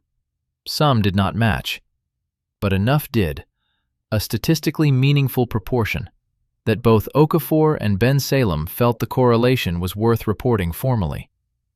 They co-authored a paper that was submitted to the Journal of African Archaeology in late 2025. As of the time of this recording in February of 2026, the paper is under peer review and has not yet been formally published. But its existence and its preliminary findings have been reported in the scientific community, and both researchers presented their work at the Pan-African Archaeological Congress in Nairobi in October of 2025. The reception at that Congress was instructive. The geological contingent in the audience was interested but cautious. The correlation between oral traditions and satellite anomaly locations was intriguing, but correlation is not causation, and the satellite anomalies have mundane geological explanations that do not require any human knowledge of underground systems. The fact that Tuareg and Tubu communities had localized knowledge of specific surface locations above anomaly zones could simply mean that those same surface features, slight topographic depressions, different vegetation patterns, unusual air movement, that drew human attention over thousands of years, also happen to correlate with subsurface geological features detectable by satellite. This is a perfectly valid scientific objection, and Okafor and Ben Salem acknowledged it directly in their presentation. But the archaeological contingent raised a different and more pointed question. If the oral traditions were preserving genuine memory of underground spaces used by human communities, how old was that memory? How far back could oral tradition reliably transmit specific geographical information? This is a question that has fascinated anthropologists and cognitive scientists for decades. And the answer, based on a growing body of research, is more surprising than most people expect. In 2015, a landmark study by linguists Patrick Nunn and Nicholas Reed, published in the Journal of Archaeological Science, examined a set of Australian Aboriginal oral traditions describing the flooding of coastal land, the rise of sea level that followed the end of the last ice age, between approximately 7,000 and 10,000 years ago. The traditions described specific geographic features, bays, islands, headlands, that had been permanently inundated by rising seas at the end of the Pleistocene. The researchers found that these oral traditions, preserved across hundreds of generations of transmission, contained geographically accurate information about coastlines that had been underwater for up to 10,000 years. 10,000 years of accurate geographical memory, transmitted orally without writing. The study was initially received with some skepticism, but subsequent research in Australia and in other regions with long-established oral traditions has provided additional support for the idea that human communities are capable of preserving specific, accurate geographical information across timescales that most Western-trained scientists had assumed were impossible for oral transmission. If Australian Aboriginal traditions can accurately describe coastlines that were flooded 10,000 years ago, is it unreasonable to ask whether Saharan oral traditions might be preserving memory of underground spaces used during the Green Sahara period, a period that ended between 3,500 and 5,500 years ago, a significantly shorter time frame? It is a question that cannot currently be answered with certainty, but it is a question that serious researchers are now taking seriously. There is one specific oral tradition from the Ben Salem dataset that has attracted particular attention because it contains details that are difficult to explain as pure invention or metaphor. Among the Kel Ajur Tuareg of the Tassili Najjar, there is a category of traditional knowledge called Tifinagh and Tezi, a phrase that Ben Salem translates approximately as the writing of the cool places. It refers to a body of navigational knowledge specifically associated with underground refuges, places where travelers could descend below the surface to escape extreme heat, to access water, and to navigate across the plateau during the deadly height of summer. This tradition distinguishes clearly between different categories of underground space. There are what might be translated as water rooms, small, accessible cavities near the surface where seepage from the rock could be collected. There are sleeping places, larger chambers where a group of people could rest safely overnight. And there are, and this is the element that made Ben Salem sit up very straight when he first heard it, what the tradition calls, in translation, the long ways. The long ways. Underground passages extending for distances that the tradition describes in terms of travel time, measured in days, not hours. Passages that connected one part of the plateau to another. Passages that, according to the tradition, required specific knowledge to navigate safely, knowledge of which branches to take, which to avoid, where the floor descended dangerously, where the air became bad and required a traveler to turn back. Navigational knowledge for an underground network. Now, I want to be extremely careful here, because this is exactly the kind of detail that is easy to overinterpret. Oral traditions about underground passages exist in cultures worldwide. They are a nearly universal element of human mythology and storytelling. The underground world features in Greek mythology, in Norse mythology, in the traditions of indigenous peoples across the Americas, in the folklore of virtually every culture that has ever existed. Underground passages in oral tradition are frequently symbolic. Journeys to the land of the dead, initiatory passages, metaphors for transformation. Bensalem is fully aware of this. His paper addresses it directly. He does not claim that the Tifana Intezi tradition is a literal, accurate technical manual for navigating a real underground system. What he argues is more modest, that the specific geographical grounding of the tradition, the practical and navigational rather than mythological character of the information it encodes, and the correlation of specific locations it references with satellite anomaly data, together constitute a pattern of evidence that merits archaeological investigation. He is not claiming proof. He is claiming a lead worth following. Following that lead has already produced one concrete result.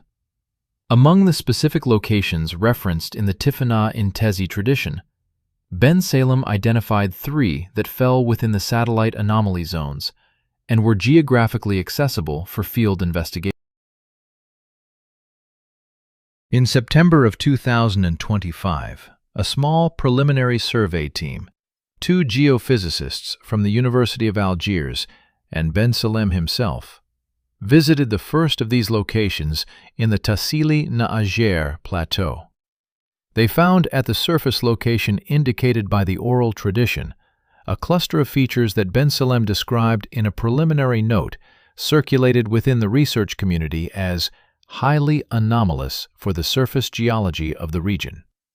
Specifically, a shallow depression in the plateau surface, roughly oval in shape and approximately 30 meters across, surrounded by a ring of slightly elevated ground, a morphology consistent with a collapsed cave roof, where an underground void has caved in from above, leaving a depression at the surface.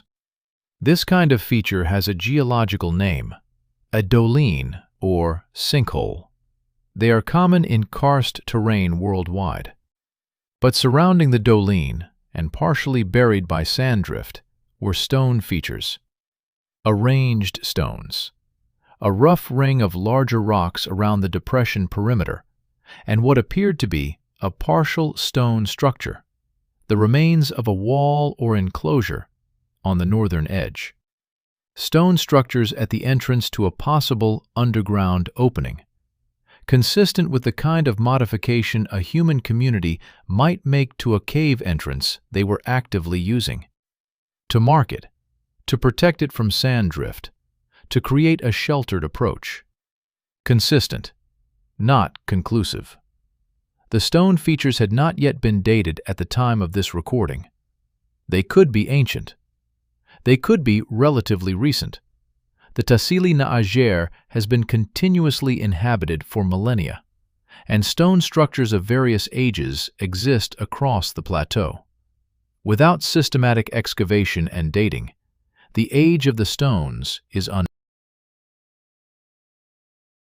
But their presence at a location identified through oral tradition, which itself correlates with satellite thermal anomaly data, creates a chain of independent evidence that is becoming increasingly difficult to dismiss as coincidence.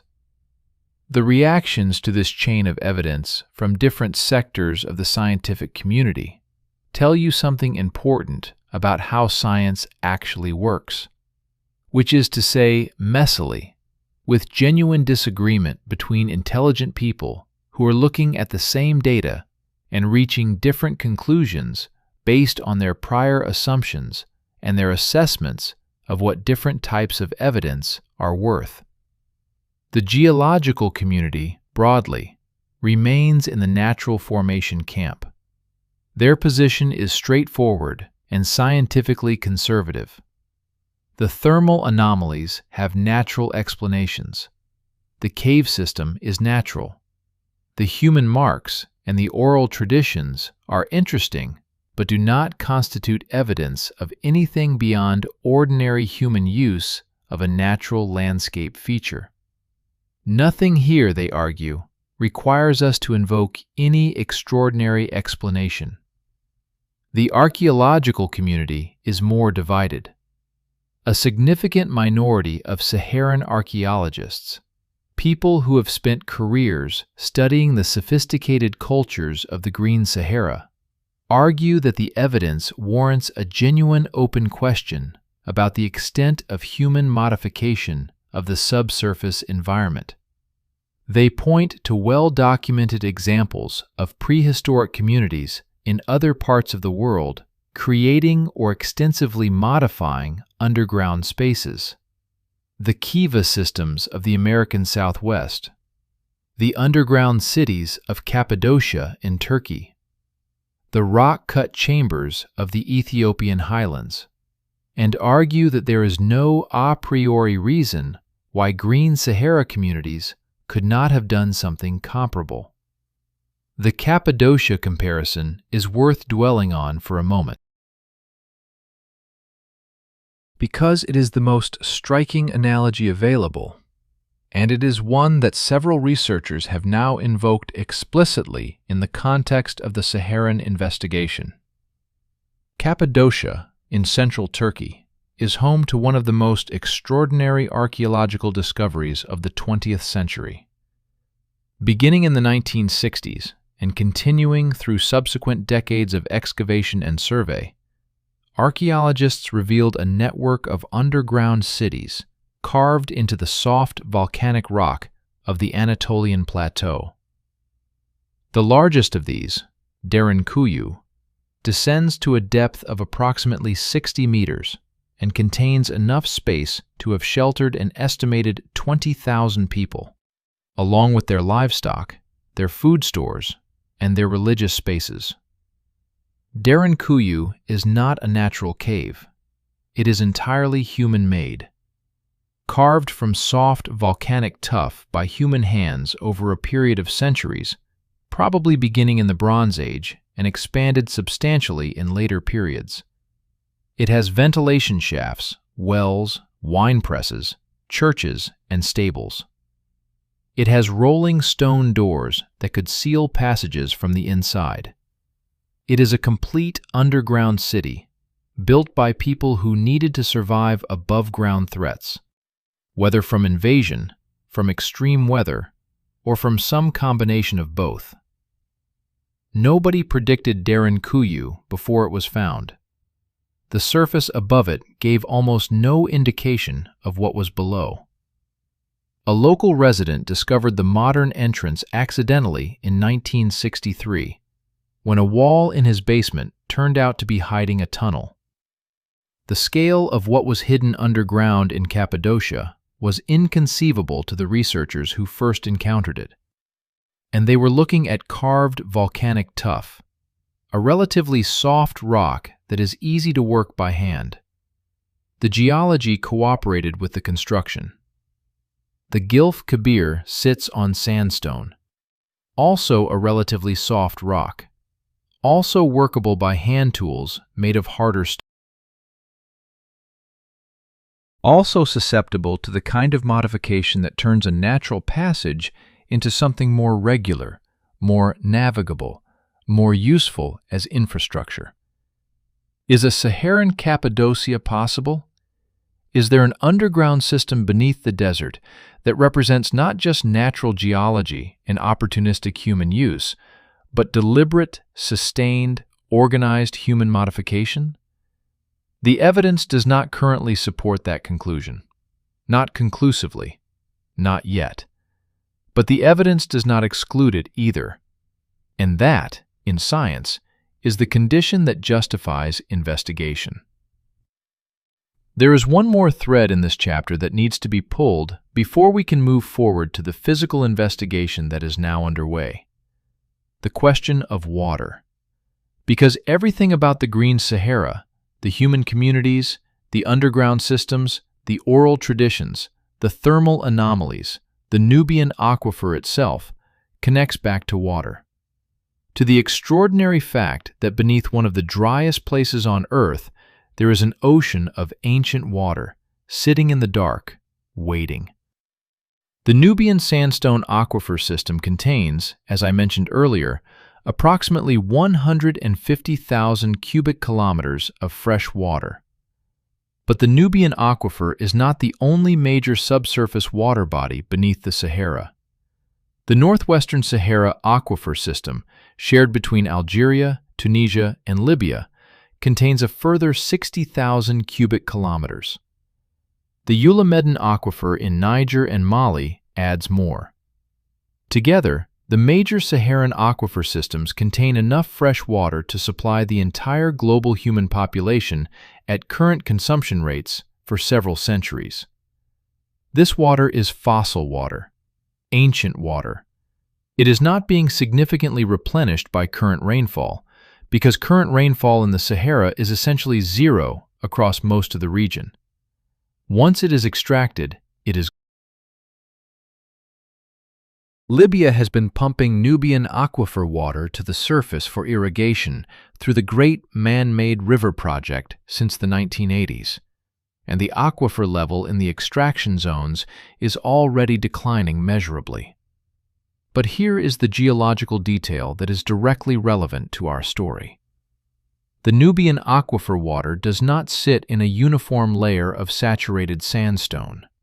It moves, very slowly, but it moves, through preferred pathways in the rock, zones of higher permeability, channels where the rock is coarser, more fractured, more open to water flow.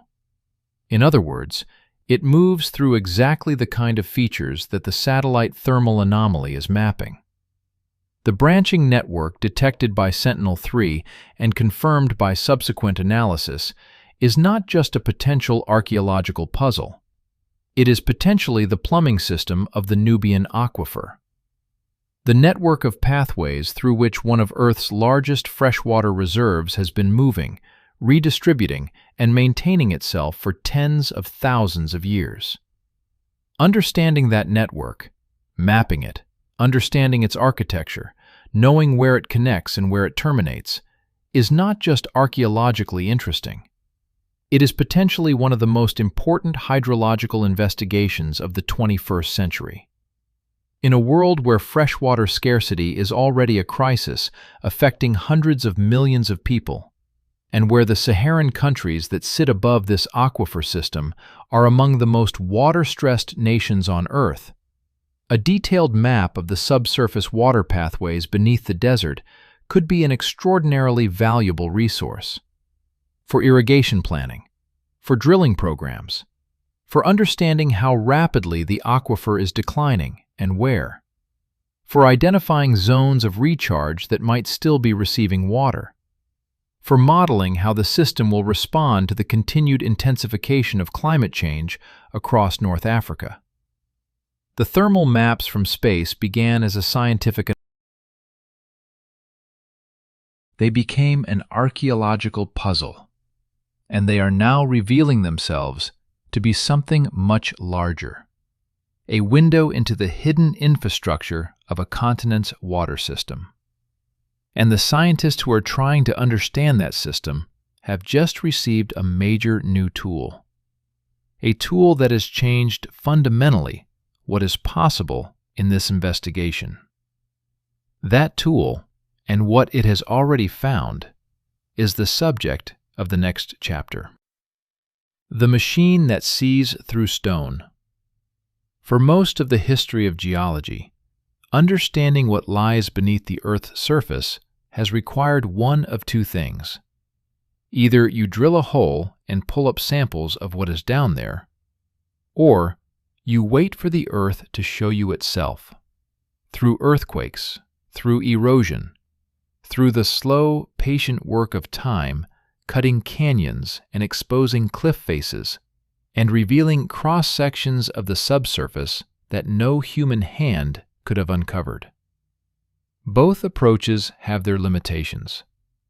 Drilling is expensive, destructive, and gives you only a narrow vertical column of information. A single thread pulled from a tapestry you cannot see. Erosion and natural exposure are free, but they operate on geological timescales and reveal only what geology has chosen to reveal, in the places it has chosen to reveal it. What geophysicists have always wanted, what they have been building toward for over a century of increasingly sophisticated instrumentation, is the ability to see through rock. To look at the subsurface the way a doctor looks at a patient with an MRI scanner. To produce a three-dimensional image of what is down there without drilling, without digging, without waiting for erosion to do the work. That capability has been approaching for decades. But in the past 3 years, driven by a convergence of 3 separate technological developments, it has crossed a threshold that researchers in the field describe, with the careful understatement characteristic of scientists, as transformative. And the Saharan subsurface investigation is one of the first major geological research programs to deploy all 3 of these developments simultaneously. The first development is a new generation of satellite-based synthetic aperture radar, or SAR. Radar imaging from space is not new. The Space Shuttle imaging radar missions of the 1980s produced the first dramatic demonstration of what radar could do for subsurface geology, penetrating through sand to reveal buried river channels across the eastern Sahara that were completely invisible at the surface. Those missions changed how geologists thought about remote sensing. But the shuttle radar operated in relatively short wavelengths, the L-band and C-band portions of the radar spectrum, that could penetrate sand to depths of perhaps 1 to 2 meters in dry conditions. Useful, revolutionary for its time, but limited. The new generation of SAR systems operates in the P-band, longer wavelengths that can penetrate dry sand and soil to depths of up to 10 meters, and in some geological conditions, deeper. The European Space Agency's Biomass satellite, launched in April of 2024 on a Vega C rocket from the Guiana Space Center in Kourou, French Guiana, carries the first P-band SAR instrument ever operated in space. Biomass was designed primarily to measure forest biomass, the amount of carbon stored in the world's forests, for climate monitoring purposes. The P-band radar was chosen for this mission because longer wavelengths penetrate tree canopies and measure the woody biomass of trunks and branches, not just the surface layer of leaves. But P-band radar does not know the difference between a forest canopy and a sand layer. In both cases, it penetrates the surface material and reflects off whatever. And in the hyper-arid conditions of the central Sahara, where the sand is essentially dry to great depth, providing ideal radar penetration conditions, the Biomass P-band instrument has been producing subsurface imagery of a quality that has genuinely astonished the geophysical community. The Biomass satellite passed over the central Sahara for the first time in data collection mode in July of 2024. The processed imagery from that first pass, covering approximately 1.2 million square kilometers of the desert, was delivered to the ESA Earth Observation Data Archive in October of 2024. And when the team at DLR in Oberpfaffenhofen loaded that imagery and overlaid it on the thermal anomaly maps from Sentinel 3, they saw something that made the entire laboratory stop what it was doing. The P-band radar was seeing the same network. Not exactly the same. Radar and thermal imaging are sensitive to different physical properties, and the signals they detect are not identical. But the major features of the branching network identified in the thermal data were showing up in the P-band radar imagery as well. Linear zones of anomalous radar backscatter, consistent with subsurface features of significantly different composition and structure than the surrounding rock. two independent physical measurement systems, one detecting thermal properties, one detecting electromagnetic reflectivity, were mapping the same underground architecture. The probability that this convergence was coincidental dropped, in the assessment of the DLR team, to something approaching zero. The second technological development is advances in distributed acoustic sensing, or DAS. DAS is a technology borrowed from the oil and gas industry, where it was developed in the early 2000s for monitoring the integrity of pipelines. The principle is you run a fiber optic cable, the same type used for internet data transmission, along a surface or into the ground. Then you send precisely timed pulses of laser light down the cable and measure the backscatter, the light that bounces back, with extraordinary precision. Here is the key insight. Fiber optic cables are sensitive to vibration.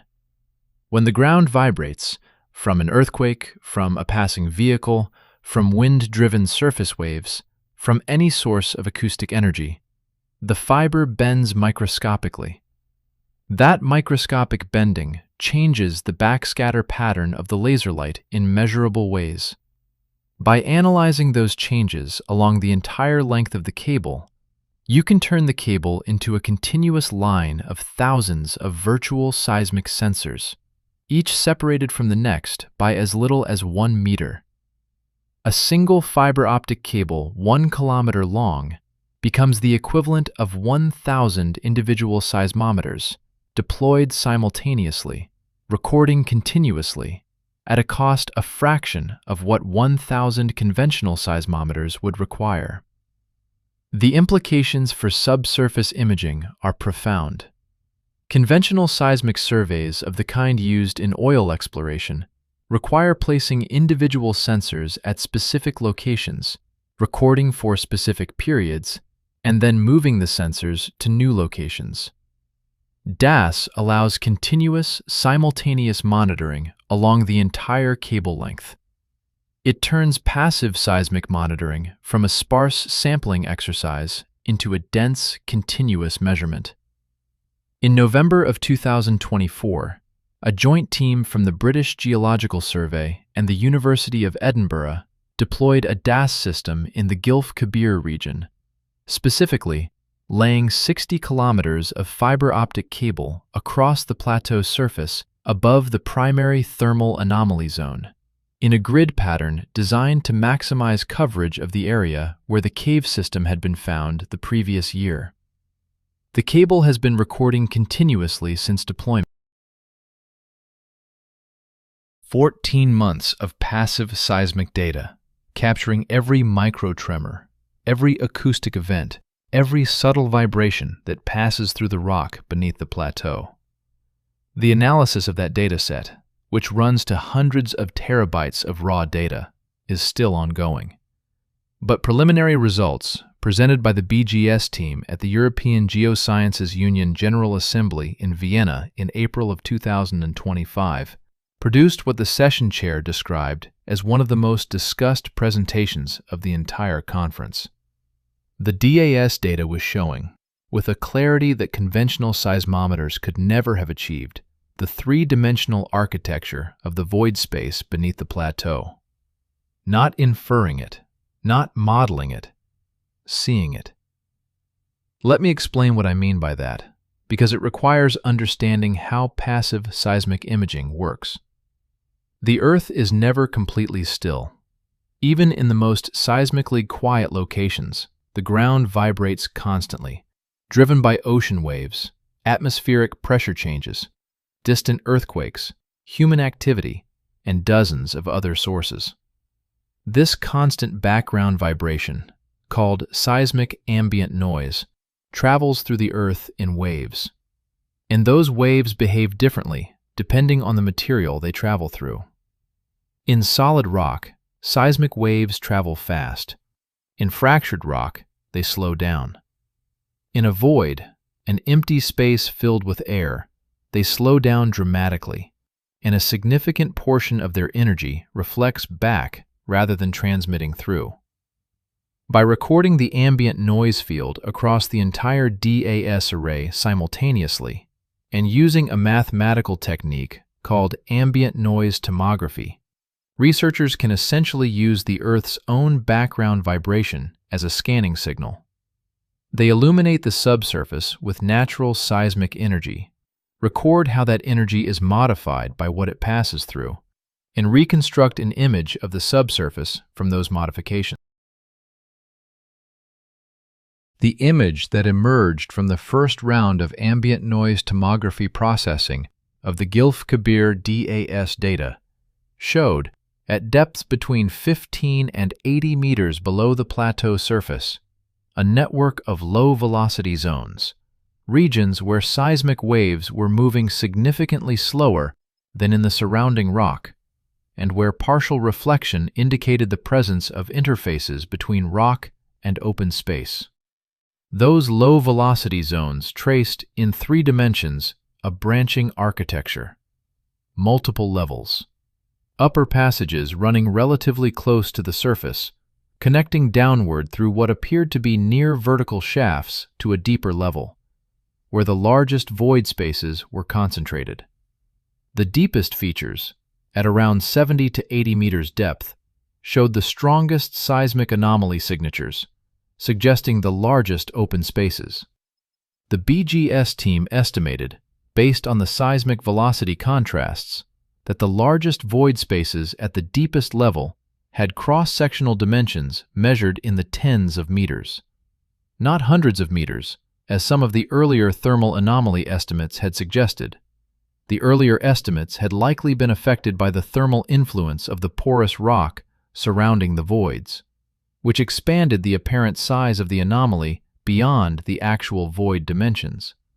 But tens of meters is still extraordinary for a natural cave system at that depth in sandstone. And the 3-dimensional architecture, the multi-level organization, the vertical connections between levels, the way the upper passages appeared to feed into the deeper system, was unlike the typical geometry of a natural sandstone cave formed by hydraulic erosion. Hydraulic erosion creates cave systems that follow the water table. They tend to be horizontally organized, following the slope of the water flow.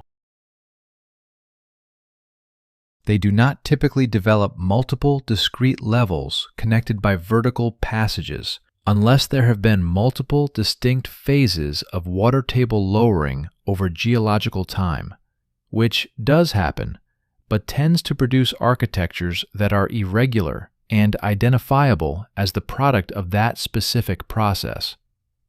The Gilf Kebir system, as revealed by the DAS ambient noise tomography, showed a multi-level architecture with vertical connections that did not obviously match the signature of water table lowering. It matched something else. It matched the architecture of a system that had been organized deliberately. Now, I have to stop here and be very direct with you about something. The interpretation I just described, that the multi-level architecture suggests deliberate organization, is not the consensus view of the research community. It is the interpretation offered by a minority of researchers, including some members of the BGS team, who are willing to follow the evidence where it seems to lead and ask uncomfortable questions out loud. The majority view remains that the system is natural and that the multi-level architecture has a natural explanation. The most favored candidate explanation among structural geologists is that the Gilf Kebir Plateau has experienced multiple phases of differential erosion driven by changing groundwater levels during the wet and dry cycles of the Pleistocene and Holocene. Each wet phase would have driven dissolution and erosion at a different depth, creating a distinct level of cavities. The subsequent dry phase would have lowered the water table, leaving those cavities as dry voids. Repeated over several cycles, this process could theoretically produce a multi-level system with vertical connections where the levels merged, or where roof collapse connected them. This is a geologically coherent explanation. It does not require invoking human activity, and it would be scientifically irresponsible to dismiss it.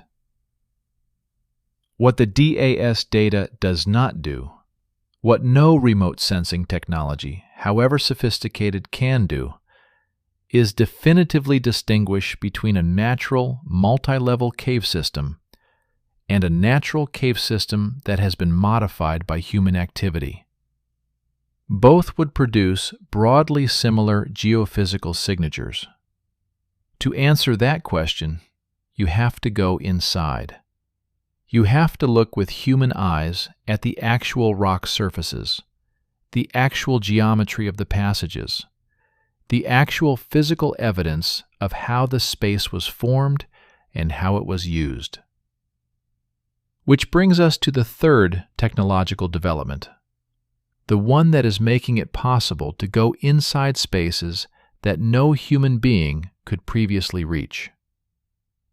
Autonomous underground mapping robots have been under development for several decades, primarily for military and mining applications. The challenge of autonomous navigation underground is significantly harder than surface navigation. GPS does not work through rock. Visual landmarks are absent or confusing in the dark, and the irregular geometry of cave systems defeats the simple grid mapping approaches that work well in man-made structures. The breakthrough came from an unexpected direction.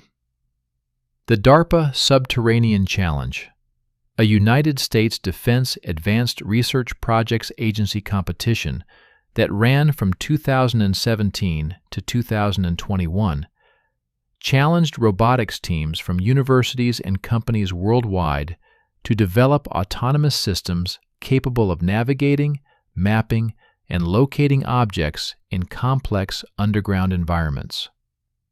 The competition included natural cave systems, urban underground infrastructure like subway tunnels and utility corridors, and purpose-built test environments combining elements of both.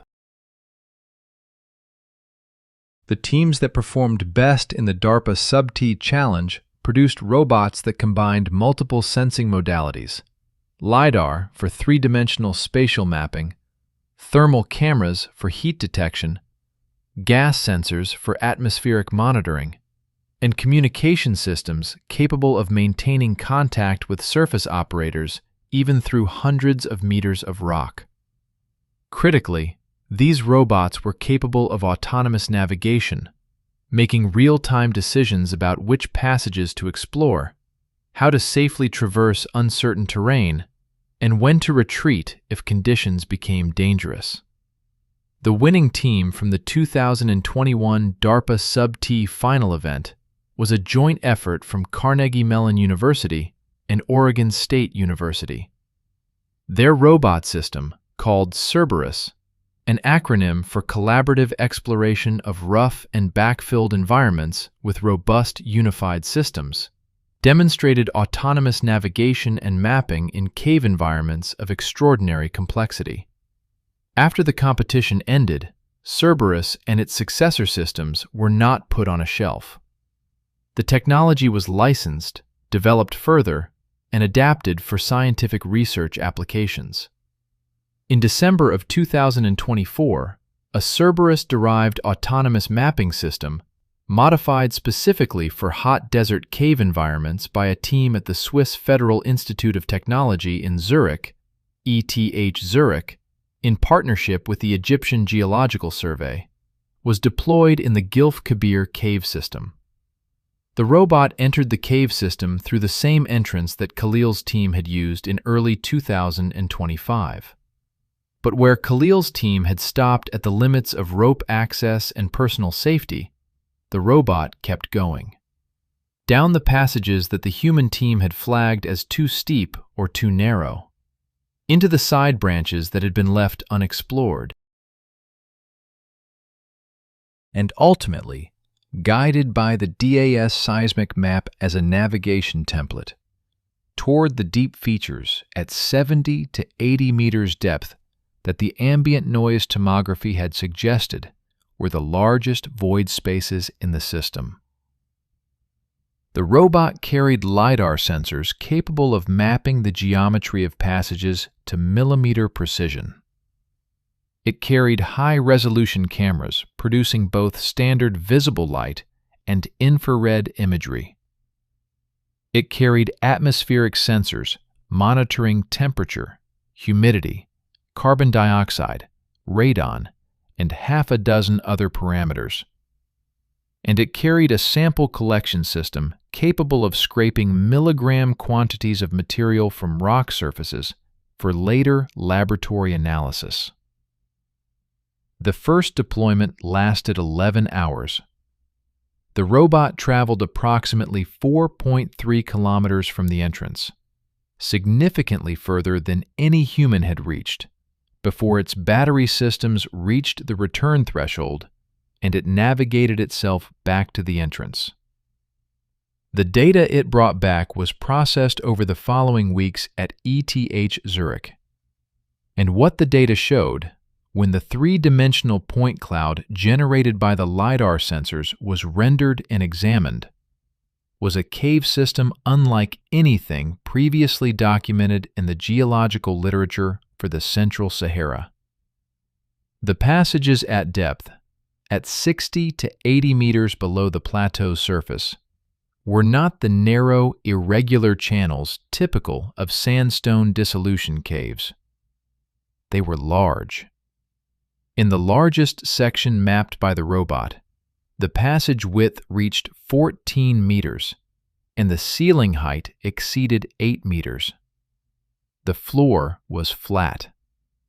The walls showed a consistent texture, a smoothness in the lower portions giving way to more irregular, natural-looking weathering in the upper portions and ceiling. That transition, smooth below, irregular above, is a diagnostic. In water-formed caves, the smoothing is produced by the water flow, which acts most powerfully on the lower surfaces it contacts most directly. The upper portions, above the waterline, weather differently.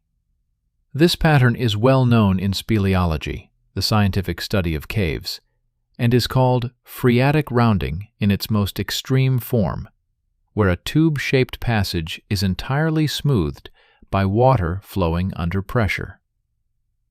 The Gilf Kebir deep passages showed this phreatic signature clearly in the ceiling and upper wall geometry. The system had been formed by water flowing under pressure through the rock, a classic phreatic cave formation mechanism consistent with the natural geology hypothesis. But the floor was different. The floor in the largest passage sections was not showing the natural sediment accumulation and irregular surface that a phreatic cave floor typically shows after the water has drained and the passage has dried. Instead, it showed a surface that the ETH Zurich analysis team described in their preliminary report circulated in January of 2026 as anomalously planar, flat to a degree that exceeded what natural sediment deposition would typically produce. Flat floors in cave systems do occur naturally. They form when fine sediment, silt and clay, is deposited by slowly moving water and builds up to create a level surface. This is a well-documented process. But the material making up the floor of the Gilf Kebir deep passages was not fine silt. The robot's sample collection system had scraped material from the floor surface for analysis, and the preliminary results, based on particle size analysis conducted at the Egyptian Geological Survey Laboratory in Cairo, showed that the floor material was composed primarily of coarse to medium sand, with angular to subangular grains. Coarse sand does not self-level to a flat surface by natural deposition from slow-moving water.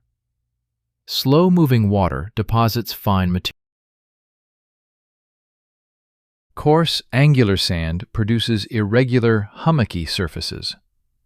For coarse sand to form a flat, planar surface, something has to compact and level it. Either high-velocity water flow, the kind that would have carried significant erosive energy, inconsistent with the slow depositional environment needed to produce fine, flat floors, or physical compaction by repeated pressure applied from above. The kind of pressure that is applied by things moving across a surface, repeatedly, over time. The robot's second deployment, in January of 2026, was directed specifically toward the deep passages and included a new sensor, a microscale surface roughness analyzer, a device normally used in materials science to characterize the texture of manufactured surfaces, adapted by the ETH Zurich team for cave floor analysis. The roughness data from the deep passage floors showed a surface texture profile that the ETH Zurich materials scientist who analyzed it, Dr. Petra Hoffmann, described in a preliminary note as consistent with compaction by repeated mechanical loading from above, producing a surface that has been consolidated and smoothed by sustained contact rather than by hydraulic deposition. Compaction by repeated mechanical loading from above. That is the scientific language for what happens to a floor when things walk on it, or when things are dragged across it. When a surface is used regularly by something that applies weight and friction to it over and over again, for long enough that the granular material making up that surface consolidates into a stable, planar, relatively smooth layer. The same signature at depth, 80 meters underground, in passages 14 meters wide.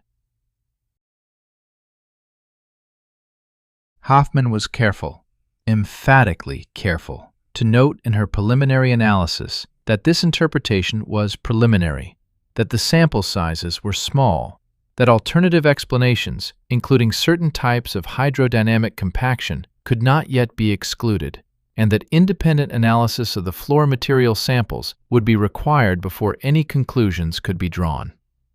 But she noted it. She put it in writing. And the preliminary note is circulating in the research community right now, in February of 2026, being read by geologists and archaeologists who are drawing their own conclusions about what it means. Let me tell you what the machines have collectively found, because I think it is important to see it as a whole before we go any further. Thermal satellites detected a branching network of subsurface anomalies across over 1 million square kilometers of the Central Sahara. P-band radar from the biomass satellite confirmed the major features of that network independently, using a completely different physical measurement principle.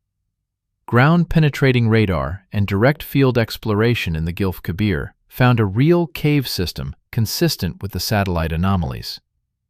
Passive seismic monitoring using distributed acoustic sensing revealed a multi-level, three-dimensional architecture that is not obviously consistent with simple hydraulic cave formation. And autonomous robotic mapping of the deep sections found passage geometry and floor characteristics that are, at minimum, consistent with sustained human use of the space over an extended period. Each of these findings, individually, has a natural explanation that does not require human activity. Together, they form a pattern of evidence that a growing number of researchers are finding very difficult to explain without it. The question has shifted. It is no longer, does a significant subsurface network exist beneath the Sahara?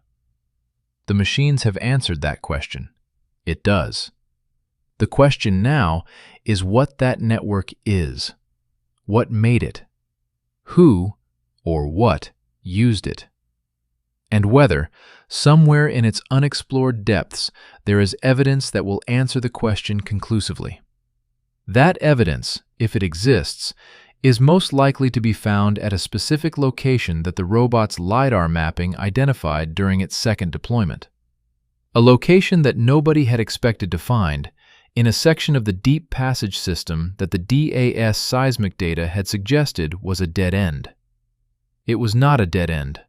The robot, navigating autonomously through a passage that narrowed to the point where it had to rotate its chassis sideways to fit through, emerged into a space that its sensors immediately flagged as anomalous. A large chamber, roughly circular, approximately 22 meters across and 6 meters high at its apex, with a domed ceiling showing the classic phreatic smoothing of water-formed karst, with a flat floor showing the same compaction signature as the passages leading to it, and on the walls, at consistent heights, running continuously around the circumference of the chamber, features that the LiDAR point cloud rendered as regular, repeating geometric patterns. Not natural fractures, not random weathering. Repeating forms, distributed systematically around the chamber walls. The robot's cameras captured high-resolution imagery of those wall features. That imagery is currently being analyzed by a team at the University of Cairo that includes both geologists and archaeologists. Their findings have not yet been published, but the imagery exists. The chamber exists.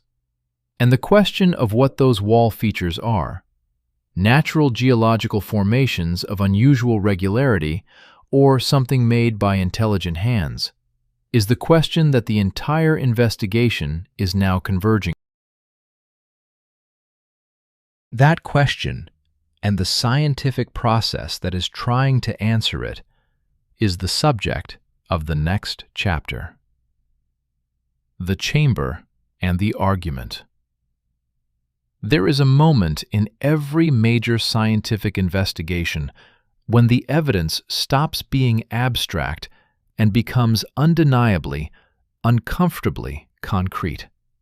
For the Saharan subsurface investigation, that moment arrived on the 14th of January, 2026, when the image processing team at the University of Cairo finished their preliminary analysis of the robot's camera footage from the circular chamber and uploaded the results to the shared research server that connects the institutions participating in the Saharan Subsurface Heritage Initiative. The server upload happened at 11:47 in the evening, Cairo time. By 6 the following morning, researchers in 4 countries had downloaded the files and were staring at their screens in the particular silence that falls over a scientist when they are looking at something they do not have an immediate explanation for. The images were high resolution. The robot's camera system had captured the chamber walls in overlapping frames that the ETH Zurich processing team had stitched into a seamless panoramic reconstruction. A complete, continuous, millimeter-precise visual record of every surface in the chamber, rendered in both standard visible light and near-infrared wavelengths. And the wall features that the LiDAR point cloud had flagged as geometrically regular were, in the photographic imagery, unambiguously present and unambiguously structured. Let me describe what the images show, carefully, precisely, because precision matters enormously here, and the difference between what the images actually show and what it would be tempting to say they show is the difference between science and sensationalism. Around the circumference of the chamber, at a consistent height of approximately 1.2 meters above the floor, roughly the height of a human waist, there is a zone of surface modification. The modification runs continuously around the entire perimeter of the chamber, interrupted only at 2 points where the chamber wall shows clear evidence of roof fall, sections where the ceiling has partially collapsed, depositing debris against the wall and covering whatever was there. In the sections where the modification is visible and unobscured, approximately 70% of the total circumference, it takes the form of a series of incised horizontal lines cut into the sandstone at consistent depth. The lines are grouped. Each group consists of between 4 and 7 parallel horizontal lines, covering a vertical span of approximately 20 to 25 centimeters.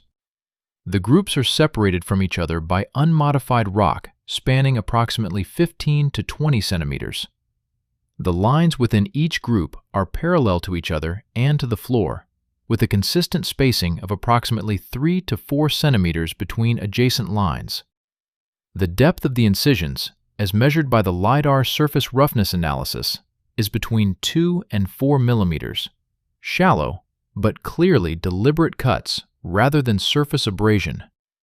The total number of visible groups around the chamber circumference is 47.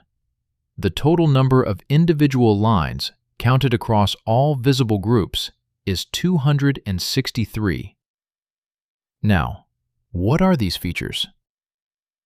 There are 3 candidate explanations currently being formally evaluated by the University of Cairo analysis team, and I want to present all 3 with equal seriousness, because the honest answer at this moment is that none of them has been conclusively confirmed or excluded.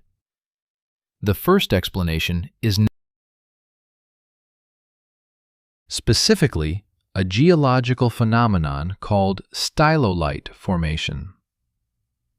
Stylolites are irregular surfaces that form in sedimentary rocks, particularly limestones and some sandstones, through a process called pressure dissolution, where the rock dissolves under stress along specific planes, creating thin, often irregular surfaces that can appear as lines or seams in the rock.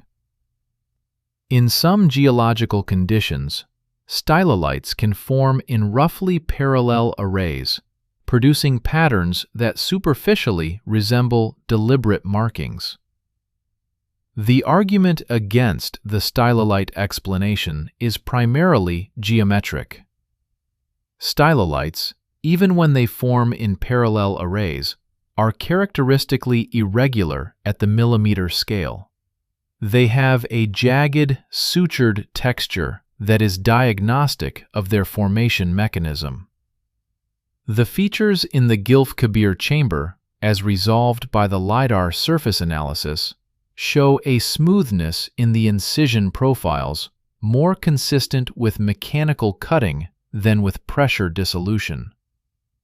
Additionally, stylolites typically run parallel to the bedding planes of the rock, the original layering of the sediment, and the chamber wall geometry at the relevant height does not match the bedding orientation that would be expected to produce stylolites at that specific location. The stylolite explanation has not been excluded, but the geology does not strongly favor it. The second explanation is natural but biological.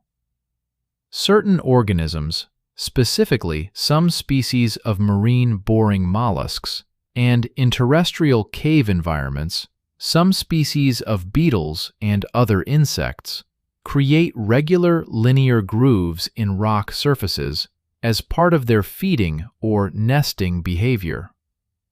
Bioerosion, as it is called, can produce surprisingly regular patterns in some circumstances.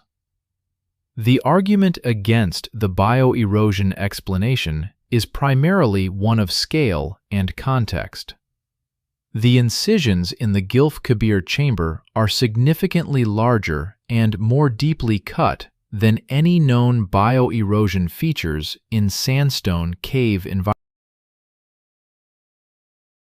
The consistent height above the floor, 1.2 meters, is also not typical of bioerosion, which tends to distribute across available surfaces rather than concentrating at a specific height.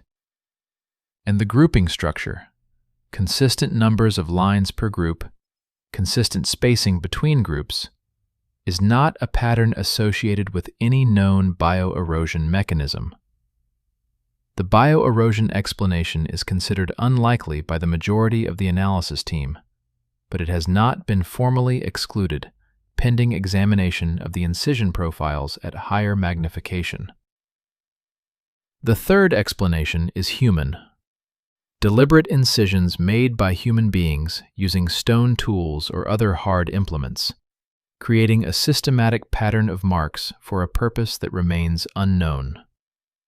The argument for the human explanation is the geometric regularity of the features, their consistent height above the floor, the grouping structure, and the direct parallel with the marks found by Dr. Osman in the upper passage during the 2025 field expedition. Marks that were OSL dated to between 8,200 and 9,600 years ago. If the chamber wall marks are the same type of feature as the passage wall marks, made by the same people at the same period, then they were made during the peak of the African humid period, when the Gilf Kebir plateau was inhabited by complex human communities, living in a landscape of rivers and lakes. The OSL dating results for the chamber wall marks are not yet available. Samples were collected by the robot's sample collection system and have been sent to the Oxford and Cologne dating laboratories. Results are expected in the coming months. Until those results arrive, the age of the chamber marks is unknown, and without knowing the age, the interpretation is genuine. The scientific argument that has erupted around the Gilf Kebir chamber is the most intense and most public disagreement in the brief history of the Saharan subsurface investigation. And it is worth examining carefully, because the way scientists argue about evidence is itself scientifically instructive. On one side of the argument is what might be called the geological maximalism position, the view that natural geology can explain everything in the Gilf Kebir system, and that invoking human agency is premature and potentially irresponsible given the current state of the evidence. The leading proponent of this view, at least in public statements, is Dr. François Morel of the University of Montpellier's Geosciences Laboratory, who published a commentary in Nature Geoscience in January of 2026, specifically responding to the preliminary findings from the robot surveys. Morel's commentary argues three main points. First, that the thermal and radar anomaly network has straightforward natural explanations, paleo-drainage channels, and differential lithology that account for all of the observed features, without requiring underground voids of significant size.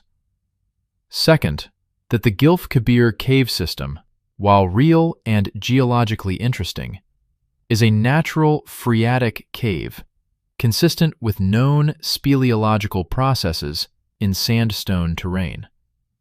Third, that the wall markings, while they require further study, are most likely natural geological features, misinterpreted in the context of a research program that has developed a prior expectation of finding evidence of human activity. That third point, the accusation of confirmation bias, is the most pointed part of Morel's critique, and it is the one that the Khalil team has pushed back on most strongly. Confirmation bias is the tendency to interpret ambiguous evidence in favor of a hypothesis you already believe. It is one of the most dangerous cognitive pitfalls in science, and good scientists take it seriously as a genuine threat to the validity of their work. Morel is not accusing anyone of deliberate dishonesty. He is raising a methodological concern that a research team that has gone into the desert expecting to find a significant subsurface system may be unconsciously interpreting ambiguous features as supporting their expectation. Khalil's response, published as a reply in the same issue of Nature Geoscience, addresses this directly. He points out that the thermal anomaly was detected by a team doing routine climate monitoring, not by a team looking for underground systems. That the biomass radar confirmation was conducted by a team at DLR that had no prior involvement in the cave investigation. That the DAS seismic analysis was conducted by the British Geological Survey team using standard methodologies developed for unrelated applications. And that the robot survey was specifically designed to test the natural formation hypothesis, with the ETH Zurich team including geological skeptics who were charged explicitly with seeking natural explanations for every observed feature. This is the correct scientific response to a confirmation bias critique. You demonstrate the independence of your evidence chains. You show that the pattern of findings cannot be attributed to a single biased interpretation because it has emerged from multiple teams using multiple methods that have no methodological connection to each other. Khalil's response also makes a point that is, I think, underappreciated in the public discussion of this investigation. He notes that the geological maximalism position has its own form of bias, what might be called naturalistic prior bias. The assumption that human agency is unlikely and should be invoked only as a last resort is itself a prior assumption that can distort the interpretation of evidence. When the evidence is genuinely ambiguous, invoking natural explanations is not automatically more scientifically rigorous than invoking human ones. It is simply a different prior assumption. On the other side of the argument from Morel sits a smaller but increasingly vocal group of researchers who are willing to state publicly what many more are saying privately. The most prominent of these is Dr. Elena Petrova, a Russian-born cave archaeologist at the University of Bologna, who has spent 20 years studying prehistoric use of cave systems in Europe and the Middle East. Petrova was not originally part of the Saharan investigation. She became involved after reading the Khalil team's 2025 field report and contacting Khalil directly to offer her expertise in cave archaeology. In December of 2025, Petrova published a paper in the Journal of Archaeological Science titled Subsurface Infrastructure in Prehistoric North Africa, Evaluating the Evidence from the Gilf Kebir System. It is the most direct statement yet from a credentialed researcher that the evidence from the Gilf Kebir warrants serious consideration of deliberate human subsurface modification. Petrova's paper does three things that Morel's commentary does not. First, it places the Gilf Kebir evidence in the global archaeological context of prehistoric underground spaces. Petrova documents over 40 known cases worldwide of prehistoric communities creating or significantly modifying underground spaces. From the Cappadocian underground cities of Turkey to the hypogeum of Hal Saflieni in Malta, a three-level underground complex carved from limestone around 5,000 years ago and designated a UNESCO World Heritage. She argues that the archaeological record strongly supports the conclusion that prehistoric communities worldwide recognized the strategic value of underground spaces and invested significant effort in creating and modifying them. Given this global pattern, she argues, the prior probability of significant human underground activity in the Sahara during the Green Sahara period is not negligibly small. It is historically well precedented. Second, Petrova applies a formal framework from archaeological site interpretation, the chaîne opératoire approach, which traces the sequence of actions required to produce an observed feature, to the Gilf Kebir evidence. She argues that the combination of features observed in the chamber, the consistent height of the markings, the grouping structure, the flat floor, the accessible passage geometry, is more parsimoniously explained by organized human activity than by any combination of natural processes she can identify. Third, and most provocatively, Petrova raises the question that most researchers have been carefully avoiding. She asks what the wall markings might mean, not as an attempt to decode them, but as a framework for thinking about what kind of human activity they might represent. She notes that groups of parallel lines at consistent intervals appear in prehistoric contexts worldwide as recording systems, tally marks, counting systems, notational devices of various kinds. The oldest known examples of such markings date to over 40,000 years ago. The Lubombo bone from Eswatini and the Ishango bone from the Democratic Republic of Congo both show parallel line groupings interpreted by most researchers as early numerical or calendrical notation. The Gilf Kebir chamber markings, if they are human-made and if they are from the Green Sahara period, would be examples of a well-documented prehistoric tradition of systematic notation. Not mysterious, not extraordinary in concept, but extraordinary in context. A recording system used underground, in a space accessed by a community that knew these passages well enough to navigate them to a depth of 80 meters. What were they recording? Petrova does not speculate. She says, correctly, that speculation without more evidence would be irresponsible. But she argues that the question is a legitimate archaeological question, and that answering it requires physical excavation of the chamber and its floor sediments, which may contain organic material that could be radiocarbon dated, lithic artifacts, food remains, or other direct evidence of human presence. The physical excavation Petrova is calling for is now planned. The Saharan Subsurface Heritage Initiative's Spring 2026 field season, scheduled to begin in March, includes, as its primary objective, a human descent to the deep chamber via a newly engineered access route. The robot's mapping data has been used to plan a descent path from the surface, using a combination of the existing natural passage and a series of anchor points that will allow a small team to reach the chamber floor safely.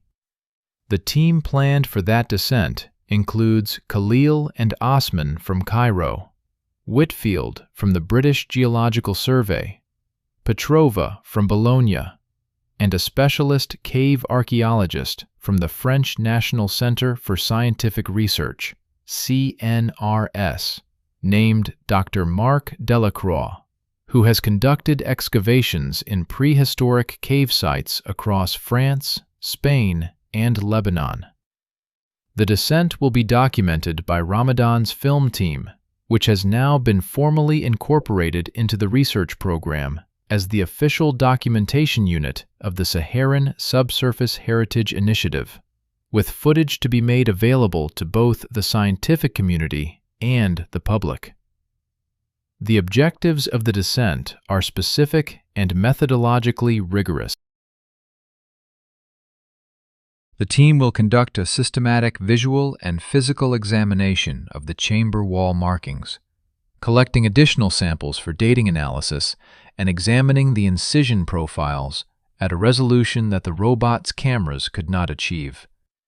They will conduct a systematic surface survey of the chamber floor, looking for exposed artifacts or organic material. They will drill a series of small diameter core samples from the floor sediment, a standard archaeological technique for recovering material from below the current surface without conducting a full excavation.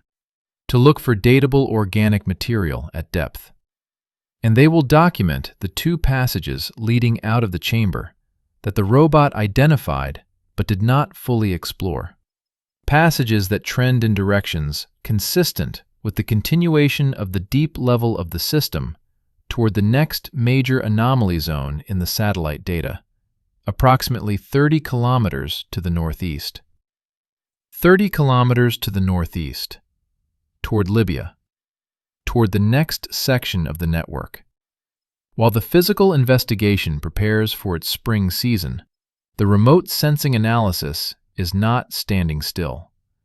The biomass satellite completed its second data collection pass over the Central Sahara in November of 2025, and the processed P-band radar imagery from that pass is currently being analyzed at DLR. The improvement in coverage and resolution compared to the first pass is significant.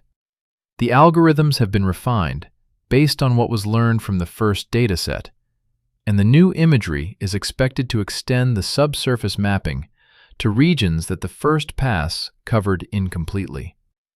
Preliminary results from the biomass second pass, shared informally at a workshop hosted by the ESA in Paris in December of 2025, suggest that the network is even more extensive than the 2024 paper indicated. The radar is detecting anomaly signatures that extend into areas of the Libyan Sahara and the Algerian Ahagar region that were not well covered by the original thermal analysis. The total extent of the network, when the biomass second pass data is fully processed and integrated with the existing thermal anomaly maps, may exceed 2 million square kilometers, an area roughly the size of Greenland, underlain by a branching subsurface network of unknown origin, unknown age, and, in its vast majority, unknown physical character. The Gilf Kebir is one data point, one location where the network has been physically accessed and partially mapped. What the rest of the network looks like, whether it shares the characteristics of the Gilf Kebir system, whether it shows similar evidence of past use, whether it connects to additional water sources, additional geological surprises, additional human traces, is entirely unknown. And that unknown is what drives the investigation forward. It is the engine of scientific curiosity at its most fundamental.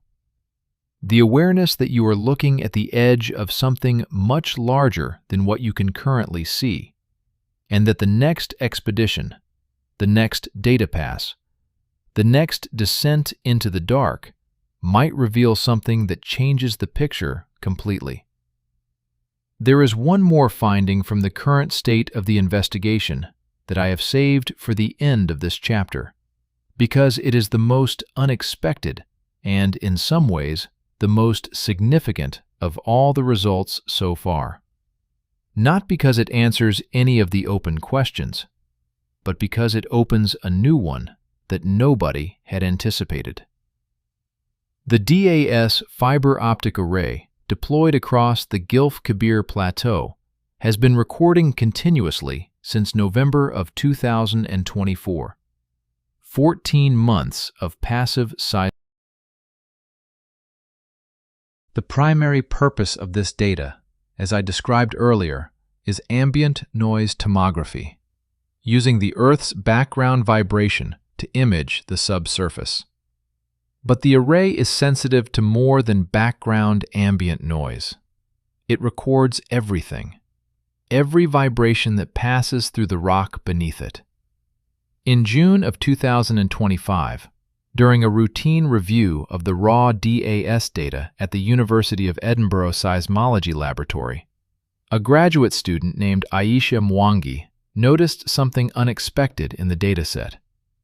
At irregular intervals, not daily, not weekly, but at intervals ranging from a few days to several weeks, the array was registering a signal that did not match any known natural seismic source.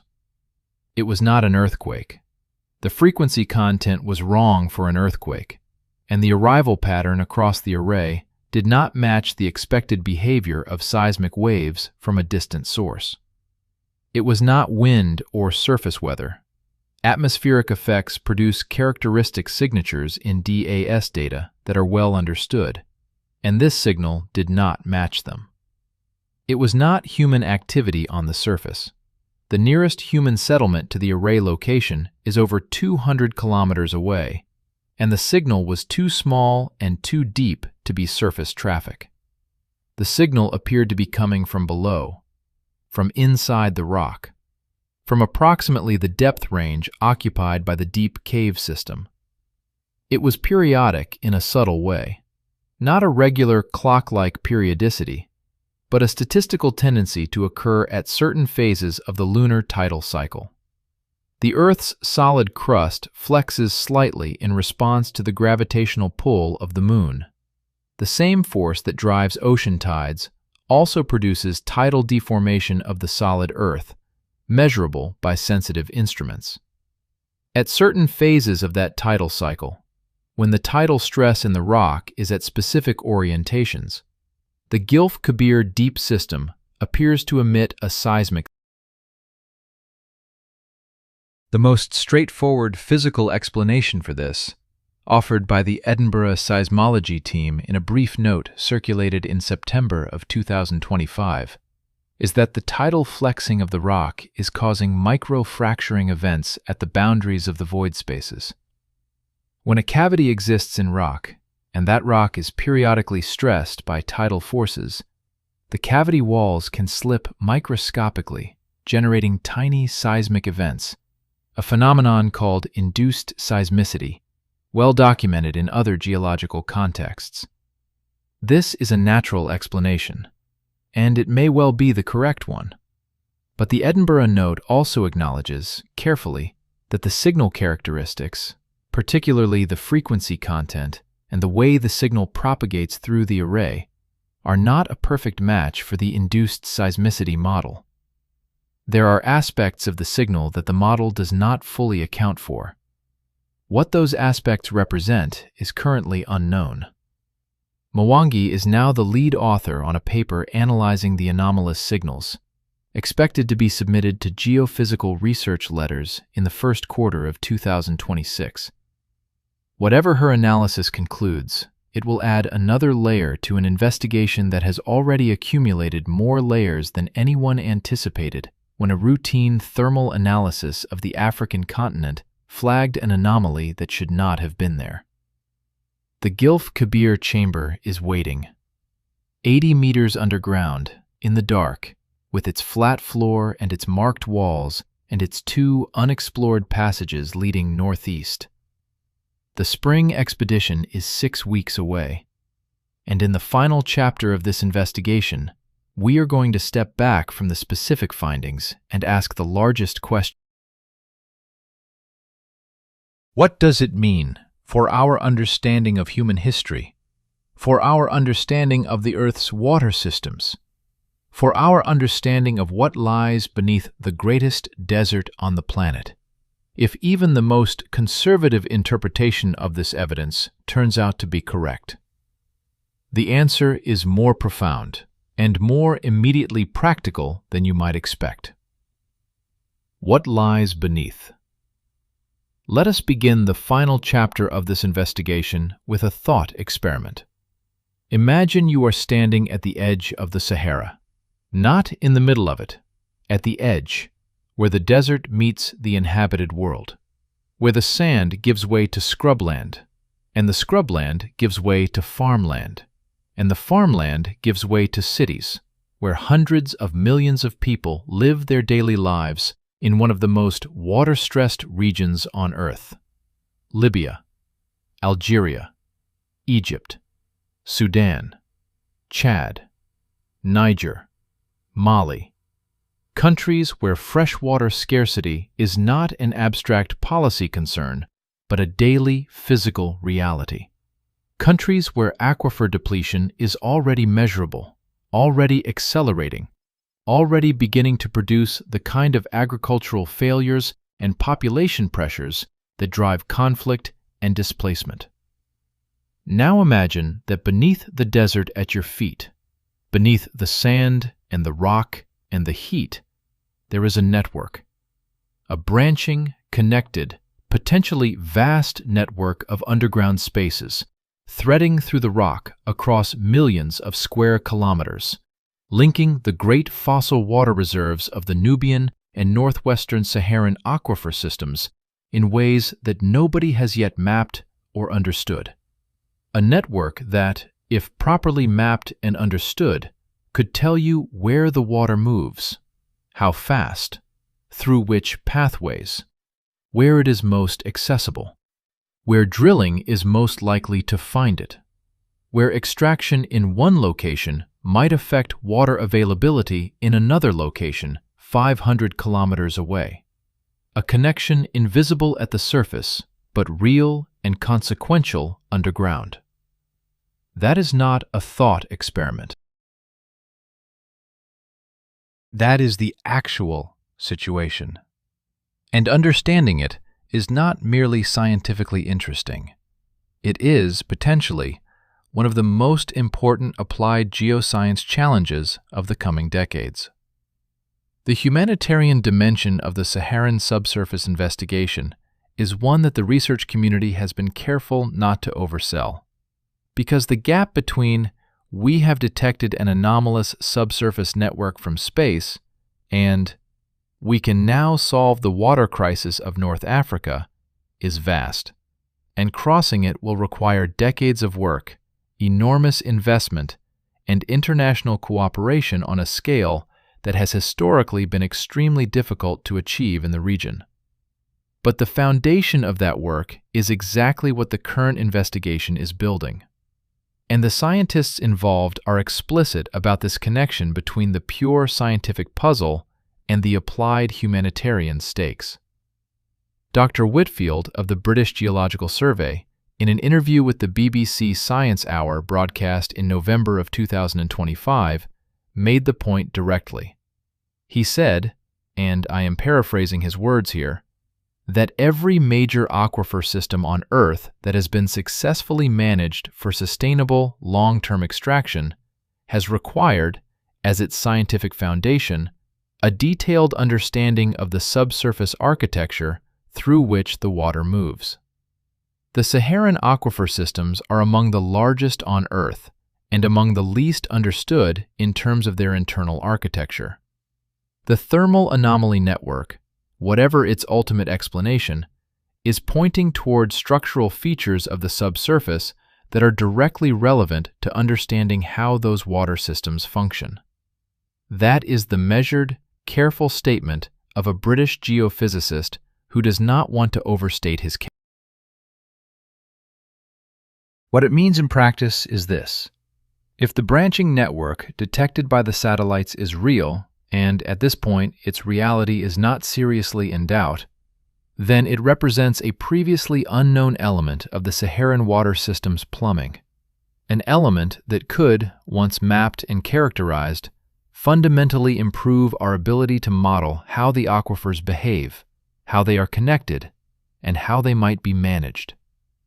For countries where water is the difference between food security and famine, between political stability and collapse, that improvement in understanding is not a luxury. It is a necessity. But let us not lose sight of the other dimension of this story, the one that is harder to quantify and harder to fit into a policy framework, but is, in its own way, equally profound: the human history dimension. If the evidence from the Gilf Kebir system, the worn floors, the dated markings, the chamber, the oral traditions, the geophysical signatures consistent with organized use, if this evidence survives the scrutiny of the spring 2026 field season and the analysis that follows it, then what we are looking at is a revision of our understanding of what human communities in the Green Sahara were capable of. Not a dramatic, revolutionary revision of the kind that rewrites textbooks overnight. Science does not work that way. but a genuine, significant expansion of the picture. The Green Sahara communities are not well known outside of specialist circles. They do not have the cultural visibility of ancient Egypt or Mesopotamia or the Indus Valley civilization. They did not, as far as we know, develop writing systems or monumental stone architecture of the kind that has anchored the popular imagination of ancient human achievement. What they had was something different, a deep, intimate, multi-generational knowledge of an extraordinarily demanding landscape.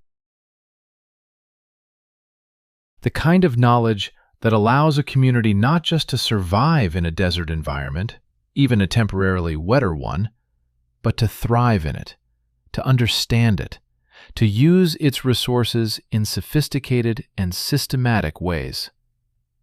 The archaeological record of the Green Sahara communities, accumulated over decades of surface survey, shows people who domesticated cattle and developed complex pastoral economies, who created some of the most visually sophisticated rock art in human history, images of animals, humans, and spiritual concepts rendered with a skill and intentionality that speaks to rich cultural traditions maintained over thousands of years, who managed the transition from a wet landscape to a drying one, with enough organizational capacity to maintain communities and move populations across vast distances as conditions changed. These were not simple people. They were not primitive survivors scratching an existence from a marginal environment. They were accomplished, organized, culturally sophisticated communities living in a landscape that was, for most of the Green Sahara period, considerably more productive and resource-rich than the region is today. Is it surprising that such communities might have identified, used, and modified underground spaces? That they might have developed systematic knowledge of subsurface water access?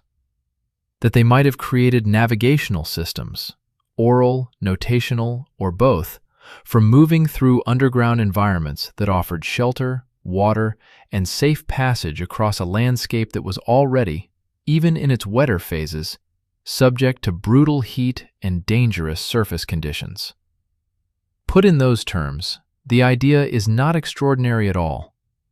It is the natural extension of what we already know about these communities, applied to an underground dimension of their environment that we have simply not previously had the tools to investigate. The tools exist now.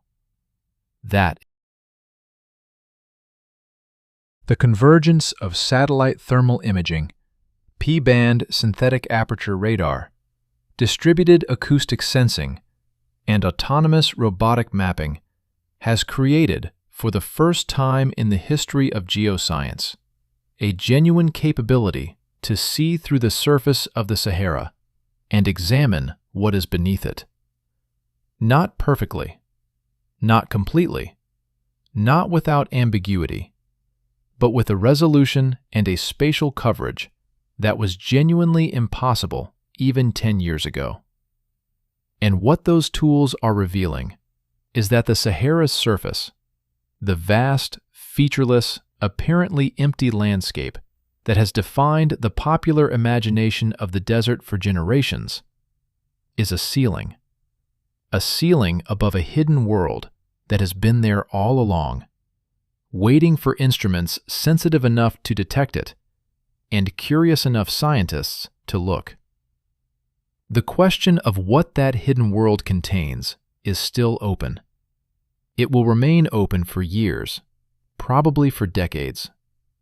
The spring 2026 field season will answer some questions and generate new ones. The biomass satellite data will extend the map. New expeditions will reach new locations.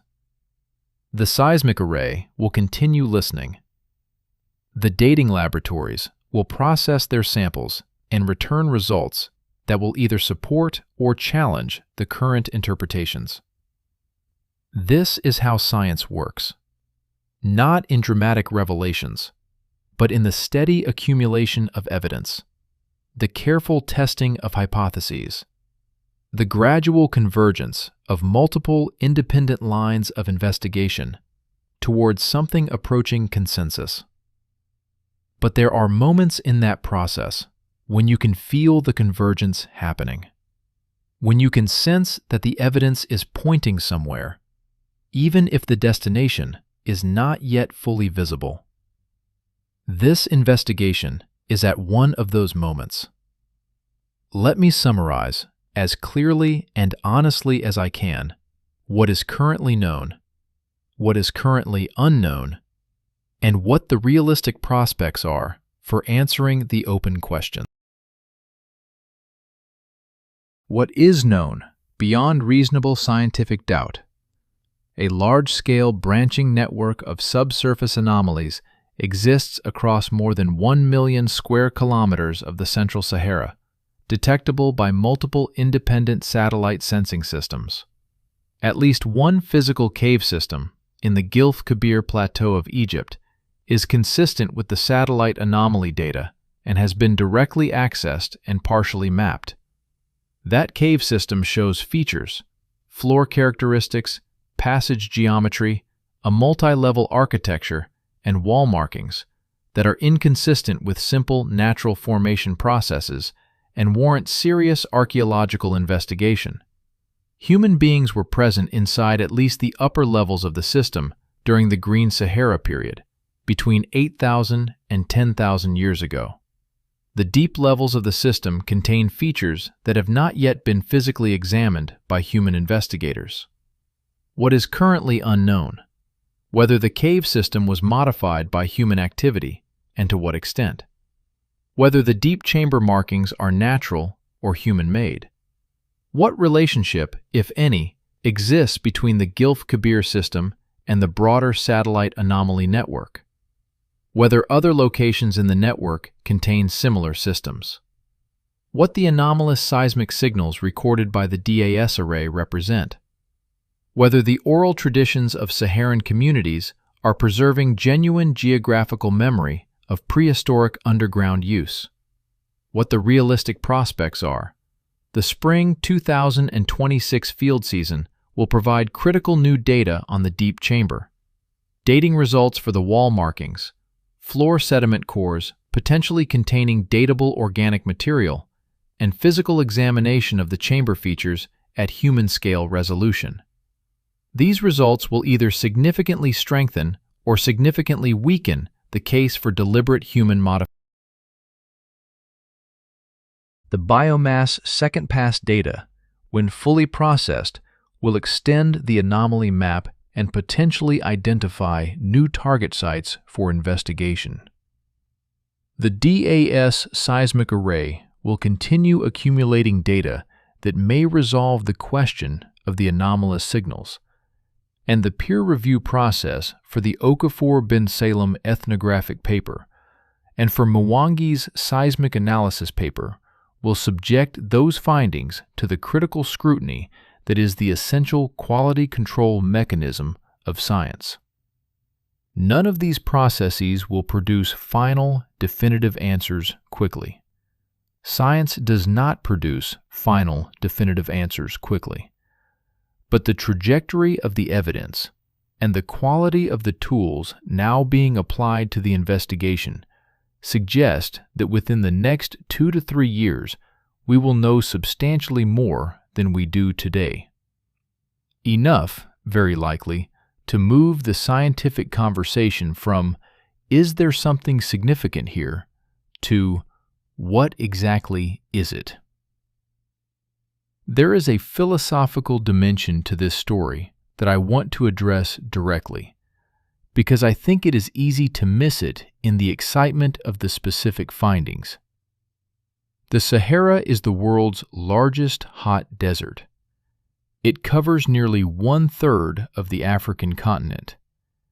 It has shaped human history profoundly, as a barrier to movement, as a driver of migration, as the context within which some of humanity's earliest complex cultures developed. It has been studied by geographers, geologists, climatologists, archaeologists, and anthropologists for over 2 centuries. And yet, beneath its surface, there is apparently a world that we did not know existed.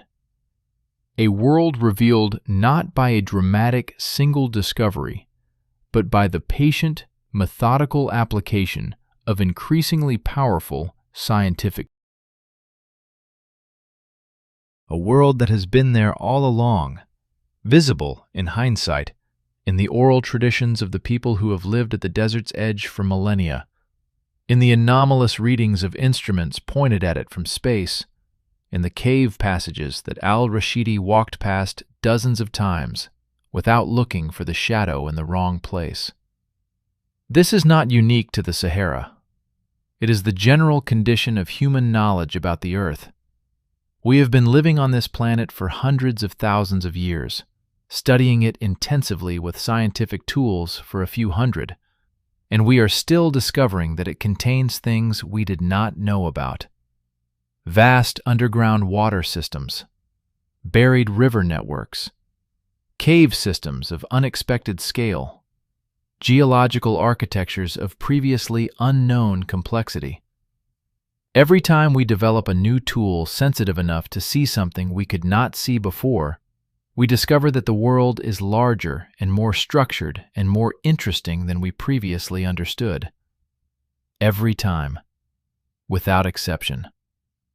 The satellite thermal maps of the Sahara are the latest example of this pattern, and the investigation they have launched is still in its early stages. I want to end this chapter and this investigation with the 2 questions that I think matter most. Not the specific scientific questions about the Gilf Kebir chamber or the DAS seismic signals or the OSL dating results. Those questions will be answered, or partially answered, by the normal processes of scientific investigation over the coming years. The questions I mean are larger, and they are questions that the evidence, as it currently stands, puts genuinely on the table in a way that cannot be dismissed.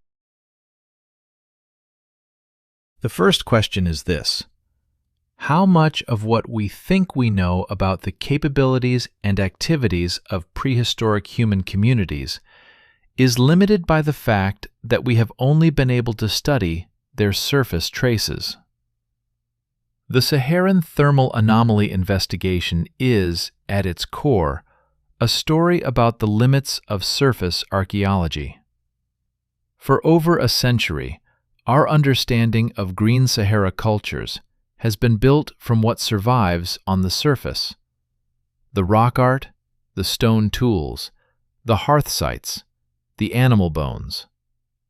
These are extraordinary sources of information, but they are the surface layer of a civilization's footprint. If significant human activity occurred underground, in cave systems that the surface archaeology could not detect, then our picture of these cultures is incomplete in ways we have not previously had reason to suspect.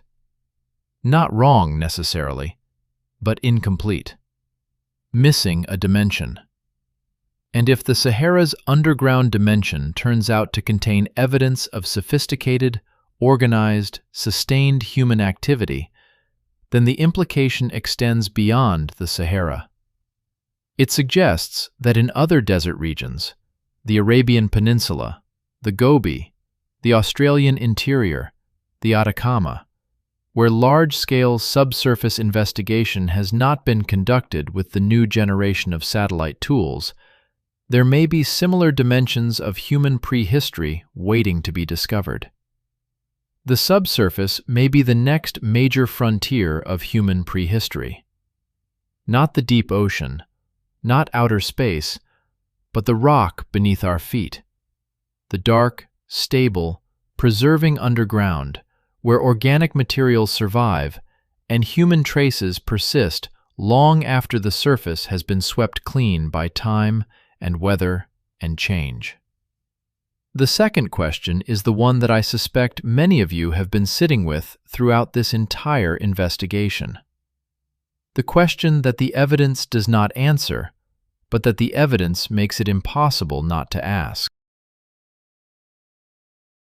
If a community of people, organized, sophisticated, possessed of detailed knowledge of their landscape, spent generations using a branching underground network beneath the central Sahara, if they navigated it, marked it, perhaps modified it, perhaps used it to access water and shelter and safe passage across a landscape that was slowly drying around them as the green Sahara ended and the desert advanced.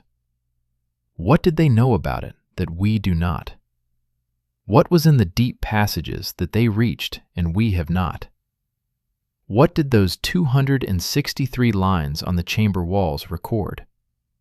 What were the long ways of the Tifana in Tezi tradition connecting?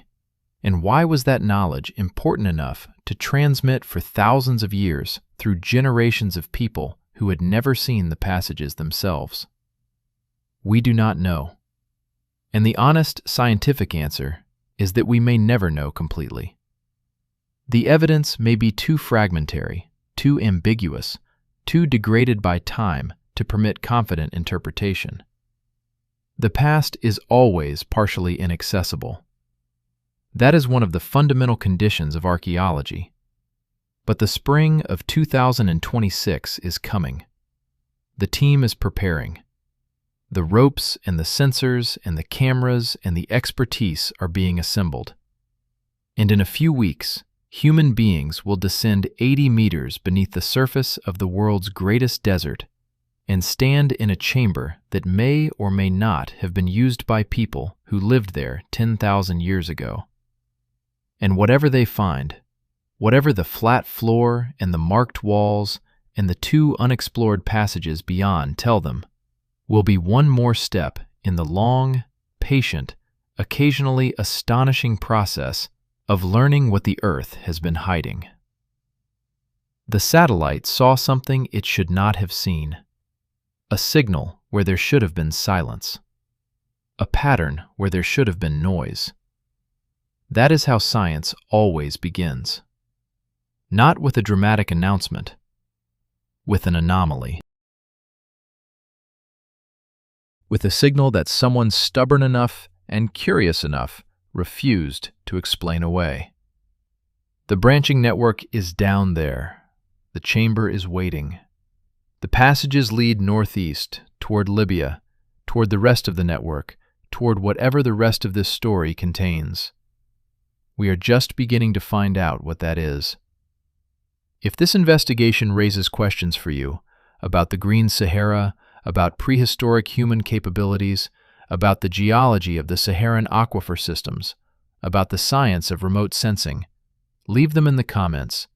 The best science journalism is a conversation, not a lecture. And this particular story is far from over. Every major finding mentioned in this documentary is based on published research, official agency reports, conference presentations, and preliminary reports from the researchers involved.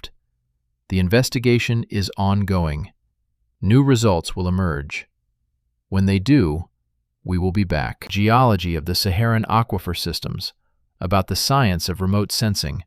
Leave them in the comments. The best science journalism is a conversation, not a lecture. And this particular story is far from over. Every major finding mentioned in this documentary is based on published research, official agency reports, conference presentations, and preliminary reports from the researchers involved. The investigation is ongoing. New results will emerge. When they do, we will be back.